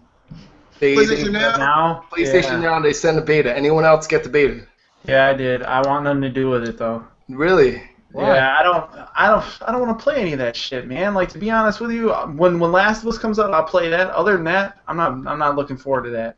I don't want to play anything that they have. Like, to be honest with you, when I buy a new console, I play new, like, this gen games, like the new stuff that's coming out. I don't ever want to go back and play that old stuff unless it's super retro, like Super Nintendo, NES, something like that. Other than that, I don't care to play it. What do they have in it? Hold on. You just said you play your Wii.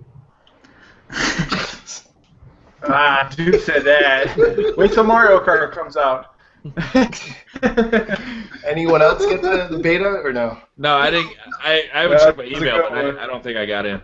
Yeah, I got it. I was so shocked. It's gonna start soon, so like that means that everyone, you could just go check and like that's it. They're just gonna let you use it. I mean, there's certain things. Once again, non-disclosure act. I can't show it on YouTube. I could talk about it. It says I just can't show the exact features and stuff like that. Now, how do they contact you now? You had to go sign up. What was that? You had to go sign up originally, Beastly, like on their website, and then they sent you an email with all this information about it. Wait, you had to sign up? I don't remember signing up.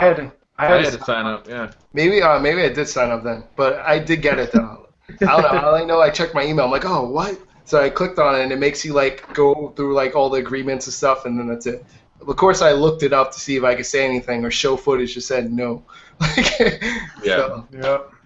But, Well, yeah. I hope that it's a small enough lag that like playing like an action game is going to be fun. Mhm. I don't expect that we'll be. Maybe I don't expect that we'll be playing like Modern Call of Warfare. Duty, yeah. Yeah. Those are over. You'll never see a first-person shooter on there.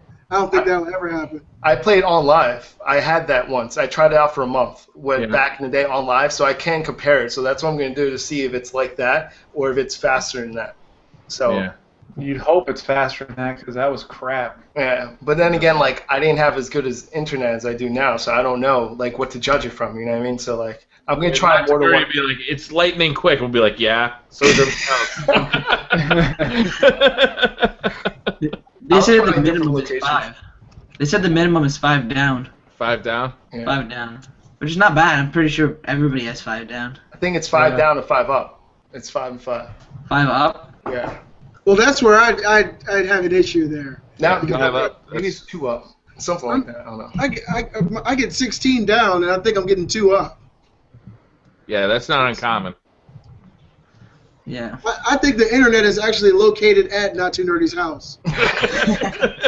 Coming at you live from the internet. Dude, I have a Welcome whole to the bunch. internet. A whole bunch of hamsters running, bro. They're all running. Like a Geico commercial. How much is it to be your my ISP? Jeez, Yeah. that's hardcore. All right, so I got another question for you. And I'm going to go through the list to everybody. I'll start with Beastly. COD-made player's not here, so I can't embarrass him again. Garbage man. I'm gonna be a garbage man for sure. Garbage man, yeah. Garbage, man. All right, so everybody here has a YouTube channel, and everybody has had like kind of people, let's say, inspire them to start the channel. And I don't want to turn this into like everybody patting each other on the back. So what I'm going to say is, if your answer is somebody on this call or something like that, just delete that person and move on to other people. But what YouTubers... Really? It's going to be like that? Hardcore shit. We don't got no love for nobody in here. Dog like, bitch. Just because we've talked about like each other's being influences for each other so many times, what I'm really looking for are answers kind of outside of our little circle. What YouTubers did you get motivated to start your own channel? What guys like kind of said, did you see and say, you know, oh man, I'd like to do what that guy's doing, or he's showing me something that I want to be doing? And are they still around? Because a lot of the guys, I was thinking about this for myself, and a lot of the guys that I started watching on YouTube don't have channels anymore. So, Beastly, why don't you... They work at Dairy Mart now. Okay, the people who inspired me, I'm not going to name the ones who are here, because they don't want nobody to say their name, but Woody's Gamer Tag really inspired me, because at that time I was really into Call of Duty Black Ops 2. And I like to see his footage, and I like to hear his commentary, and I like to hear Mail Mondays. I thought it was really interesting, and I'm a gamer, so it already resonated with me. And then I started to just browse YouTube and find other YouTubers. One I won't mention, but I found another guy named Broken Games HD. I'm sure you guys know who he is. Yeah. He's a very articulate, opinionated gamer, and he happens to be black. So I figured, hey, I can do this shit. And then I told my wife, I said, I'm thinking of, considering doing YouTube as something, just for fun, because I'm opinionated. I like video gaming. I think I'm articulate enough to get across to most people, and I think it'd be fun. And so I gave it a shot, and that's my story. On to the next one. Connie, you're next on my list. Yeah, I was trying to think, because, like, a lot of the people that really got me into YouTube, they're nothing to do with video games. Like, a lot of them are British vloggers. We have quite a lot of famous ones over here. There'd be the one like Emma Blackery, Alex Day, just loads of people that have not really much to do with video games. But I always knew I'd like to do the sort of game, like the YouTube stuff, because of the community with it, and just, it looks fun. So, yeah. I think watching people like Cryotic, do you know who I'm on about? No. His basic name is Cry. Yeah, that's how you say it. He was quite a cool person that made me think, yeah, that looks really good. Is he still around? Yeah, he's got 1 million subscribers at the moment. He does a lot of things with PewDiePie, but I try to stay away from PewDiePie and think more of him, because he's one of those people that's made it big without having a webcam. Like, no one knows what he looks like. Oh, really? He's got a real, like, nice velvet voice, and he's really good. He does a load of creepypasta stuff as well. And, yeah, just... I don't know, I kind of wanted to do vlogs at first, but I didn't really like that, and that's how I moved into gaming from watching other people. I don't know. Great answer, sweetie. Great answer. All right, 9 to 5, you're next. A lot to do with mine was people like, I don't know if you know who Zaire is, like Next Gen 720 or whatever he goes by, but he's ill-informed on a lot of his information, like it's all bunk, like, or whack, or a lot of it's rumored shit. Which I was more like, I want to talk about, like, whether it's a rumor or not. I'd rather debunk it or talk shit about Sony, for that matter. If Sony's doing something that I don't necessarily agree with, and I'm a Sony fan, I'm gonna let them know that they're fucking up, And a lot of people that were littler at the time when I started, like, intrigued me to do so, because at first I thought, oh, if you're not big, if you're not someone known, no one's ever gonna be, like, watching your stuff. Like, it's going to take you so long to become something. And then, for instance, Beastly Gamer, you were like way low on the totem pole when I first watched you. I was like, cool, this dude knows his shit, and he's like low on the totem pole. That's cool. That intrigued me to start up my channel. Was people who don't have like some out of thousands and thousands of followers. You got to start somewhere. Yeah, absolutely. Just get started. Yep. Marco. Yep. Well, I probably got inspired, but when I was 15, so about 3 years ago, I used to watch Minnesota Burns, and then I was like, oh, I could probably do that. It's easy. So I went to go buy a capture card. I didn't like the quality, but yeah, it started with him. I liked a lot of his trolling videos, but then the more I go on, I start to detach from that, and I started watching Anders, and I love what he does, because what he does is, it's like you can join him and his friends playing games. I don't know, he's got that, like, including mentality. He can distill fun into, like, a 7-minute video. He takes like 2 hours of gameplay and just takes all the fun. Like, he shows you what's fun about it. Exactly, and it's funny because if you watch him a lot, you know what it's gonna be, and you know his jokes. He's got like inside jokes, and you're all laughing. He's got a pretty good fan base too. So I can say that's pretty much him because I like doing live comps too. Not too nerdy? All right, mine's a little controversial. This guy, a lot of people dislike him. A lot of people don't like the things he says, and you wouldn't think I would be interested like in watching his content because like I'm not like that. But Dark Side Phil. Now, the reason why I think DSP Gaming is he's very controversial. Everything he says things that he shouldn't say a lot of times. But the one thing is, this guy gets so much hate like every day. Like you should see, like there's a lot of people that follow him just to hate on him. And for him to keep doing the video and keep doing what he does, and he has a whole system. He does everything his style, and he's been doing it since day one. And he doesn't have the he's always been like at the 100,000 mark for subscribers, and he has one of the most views, or he has one of the most amount of views on YouTube, or no, videos on YouTube. That's what it is. He has a lot of videos on YouTube, and he gets a lot of views, but it's just that a lot of people don't subscribe to him because he puts up so much content daily that people don't like to subscribe to him. Yeah. But the fact that he says things he shouldn't say, but he's really good at, putting up the content, and like he's not the best gamer. Everyone knows that, but for the stuff that he deals with every day, I think it's pretty cool to see him just keep going, no matter how bad people hate on him and stuff like that. Even though he has to watch what he says sometimes, but someone that's entertaining to see because he's like that. Like you could tell, like that's him. He's very blunt with everything, and you might not like someone like that, but you have to respect that someone at least goes out there and bees himself 24/7. It might affect him in the end, but that's him. That's who he is. So. How did you guys start watching gameplay videos? Like for me, it was Call of Duty. I wanted to get better at Call of Duty, so I checked out a couple of Call of Duty like tips and tricks videos, and they had basically an immediate effect. So I kept watching them, and then I kind of fell in love with the personalities. Did you guys have a similar experience, or? I think how to? I did for sure. Yeah. Listening to some of these guys and watching their skill on top of that, and understanding and realizing how personable these people were, you included, BriarRabbit. It really it resonated with me. It was an enjoyable experience. It still is. I still love your Call of Duty commentaries, man. It's like the light of my life. But Woody doesn't do them anymore. But he used to be one of my favorites.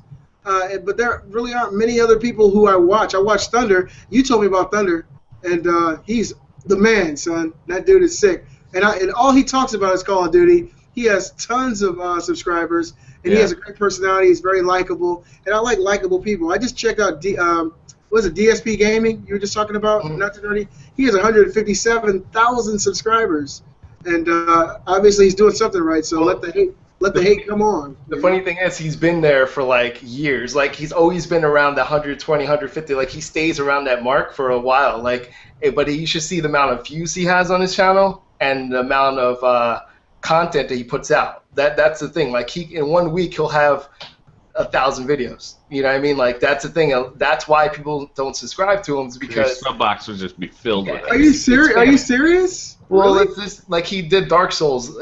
Dark Souls I think has 180 parts to it, because his videos usually are like 14 minutes long. The longest 14 or 15. So like he'll do 14, 15 minute, and then he'll do another one that's 14, 15. And if you think about how long these games are to beat, that's a lot of parts. Yeah. Yes, 26,685 videos. Yeah. I did subscribe to him, and I had to unsubscribe because it was just chock-a-block on my feed. Yeah, that's the thing. Like, so a lot of people watch him, they just don't subscribe to him for that reason. But people go back and see his film, like his videos. Like a lot of his videos are on YouTube. That's like you just said, 26,000 videos on YouTube. Like that's crazy. There's a lot of videos, man. That's amazing.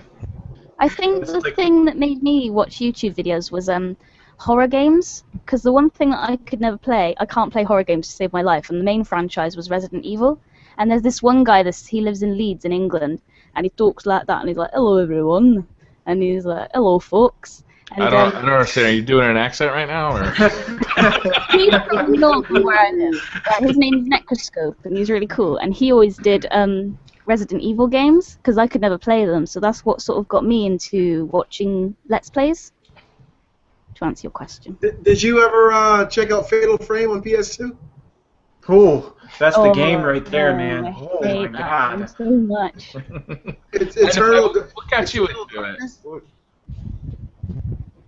9 to 5. What got you into watching YouTube videos? I already told mine. Okay. He's Like, but why? Why did you start why did you go to YouTube?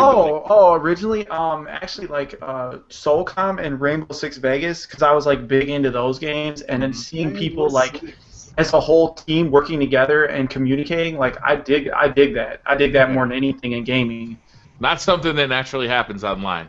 Yeah, yeah, yeah. How about you, Marco? I have no clue. Don't know? Probably the same reason as you, just to watch Call of Duty videos. Yeah. Yeah, I didn't play much. I pretty much played Call of Duty. Yeah. Not too And one thing I gotta say though, BriarRabbit, watching Call of Duty videos of people who are really good at it, it makes you better. It really, really it does. No doubt. I mean, I don't know if it increases your hand-eye coordination and your response time, but when you see somebody go through a level of TDM and mow down like everybody, suddenly you feel like a little sprinkle of that godlike power has touched your controller, and then it's almost like you're playing a replay in your mind, and you're just faster and better. And so, like, when I first started watching Blackouts, when I first started watching Black Ops 2 gameplay footage, I wasn't nearly as good as I am now, but over time of watching them, I just became really good. And part of that has to do with you, sir, so I appreciate it. Now, on to Not Too Nerdy. Well, something you have to know about me is, like, my friends always say, like, I'm the dumbest smart person they ever met. So what that means is that I always do something like in a game. I'll be playing a game and I'm flowing, I'm looking pretty good. And then there'll be something that tells me to do, and I'm lost. And I'm just there, and it's right in front of me, but I'm walking around like, what the hell am I supposed to do? And I'm getting all upset, and it's right there. So, like, YouTube used to help me, like, find what I was supposed to do. Like, oh, I was supposed to do this. And, like, I used to look up to see when I'm stuck in a game. Yeah. Which happens a lot because I'm always like that idiot that's just there, and like there's an arrow that says do this, and it's blinking and it's flashing, and I'm like, I don't get it.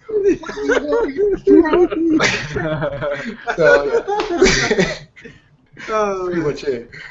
I cannot relate enough. My favorite YouTuber back in the day, I had 3 guys, really 4 guys, but X-Jaws. You guys familiar with X-Jaws? He was a kid. He was like 15 years old. He was still in high school, and he was making videos about how to get better at Call of Duty, and he was absolutely knocking it out of the park. He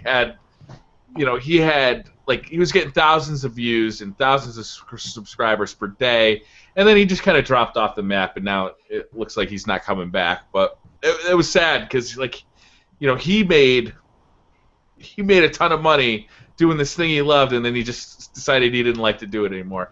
There's another guy, Onslaught, that same kind of thing. I was watching his videos. He did more kind of like challenges in Call of Duty, and his voice was just so much fun to listen to. Like, his dialect was kind of this southern urban, but it was entertaining, and I miss him a lot too because he was just fun to watch. He's fun to listen to, and he was really good at the game as well.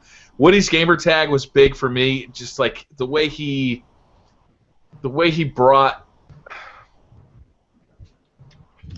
kind of like analytically talked about the game, I thought was really interesting. And Wings of Redemption, I think that guy's hilarious. I don't care what he's doing, I want to watch every video. See, I think, like, especially the way YouTube's set up now, that, like, you have to first do, like, videos to get people to your channel, and then after you have started to get subscribers, then you have videos that keeps them there by showing who you are. And so those commentary ones where you just talk about your life and stuff like that, I think that's important. But, like, that's even more important once you have subscribers because that's what keeps them there. I think that if you do too much of that in the beginning without showing anything else to draw people into your channel, it's going to be a lot harder to get people nowadays. Like, before, you would get people to go, but now it's like your channel's hidden from YouTube. So, I don't know. That's what I feel like now because YouTube completely changed the way it was. So when I first started, basically everybody was making videos saying, don't even bother starting a channel right now. It's impossible. You'll never get any views. You'll never get any subscribers because there's just too much out there. And that was discouraging, but I decided to try it anyway. I had a similar conversation, Beastly, with my fiance, Jan. We were out at dinner. I was like, I've been watching these YouTube videos. I decided I'm going to give it a shot, and I'll do it for a year and see how it goes. And it went really well. So I'm going to stick with it. But like it can be discouraging, especially like that first 6 months because it's so hard to get views in that period. See, but for you, like right away, like I see like you're like the headset king. If I have a question about headsets, I'm gonna go to your channel to look up the headset. You have every headset, bro. Like Yes, they sir. announced a Yes, headset, sir. he already pre-ordered it or something. Like I don't know how you do it, who you rob to get those, but you get them day one and they're there. You know what I mean? So like, I noticed that. I think other people realize that too. Like they're there for you. They take your opinion seriously when you say something about a headset. So. I think That's just something I'm interested in, so it's easy for me to make the videos. It's like I find that if you're talking about stuff that you're not that interested in, you can tell. You can tell that it's just kind of words coming out of the mouth. But when somebody's excited about what they're talking about, you can also tell that, and it's a lot more fun to watch. So I try and do that. Is I try and talk about stuff that I'm excited about. And your rom-coms are great too. Yeah, I'm pretty excited about her. Yeah, that's really awesome. What would you do if you had in vitro fertilization and after 18 months with a baby, you found out it wasn't your damn kid? What would you do? Wait, are they asking for it back? Is there a return policy? You knew that was a black baby when you took it back. What's wrong with you people?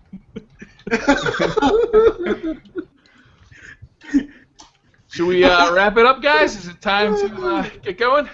It feels really good to be back, guys. Thanks for all having me. I appreciate it. And, hey, Connie, what time is it there in the UK right now? it's 1 a.m. You poor thing. Get some sleep. I'm fucking tired. I mean, We'll look, let you go early, Connie. was What do you got coming up this week? Oh Jesus. I'm gonna upload more of my deja vu missions. I'm also trying to figure out how to stream Final Fantasy HD, like Final Fantasy X HD, on my PS3. I'm gonna see if I can stream that this week. Get that sorted. That's about it, really. well, let me know what you think about that game. That's a really fun game. I love that game so much. It came with a book as well, and it's amazing. I think that's the only Final Fantasy my wife ever beat. I actually like 12 a little bit more, honestly. But Final Fantasy VII it'll always be the best. It's in my heart. 9 to 5. What are you up to this week? Hold on, I want to show this to BC real quick. If it ain't a sword, I ain't going. Oh snap! That's Advent Children. Advent Children right there, baby. Oh, okay. I don't know if you guys can tell, but I have a Cloud Strife scroll. Oh. That's tight. See, that's awesome. Like 50 quid that cost me. I was in high school as well. That's a lot of money for me.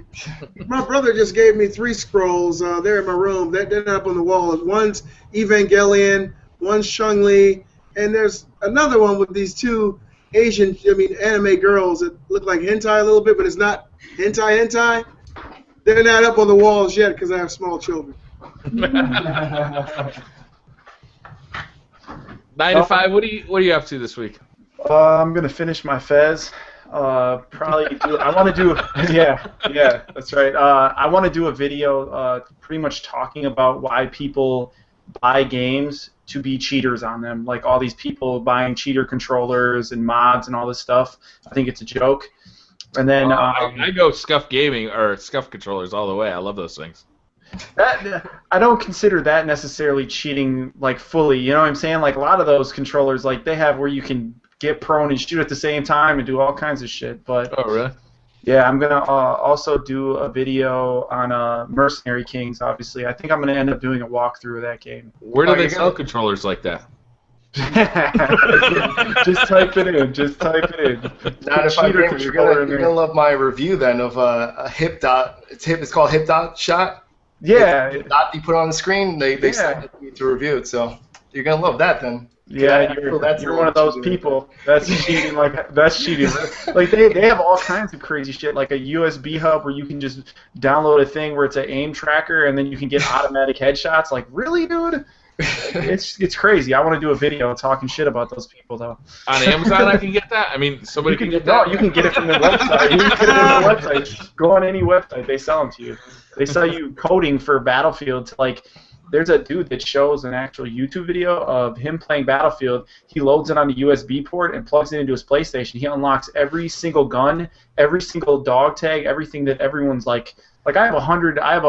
I've just hit rank 100. I have like 220 hours in the game, and I'm still not even close to unlocking everything, which is amazing to me. And these people are just, you spend $60 on a game, or your parents spend $60 on a game, you do all these cheats, and you're ruining the ability to play the game for its full potential. Yeah. Well, I don't know about you guys, but I can't wait to check out 9 to 5's videos.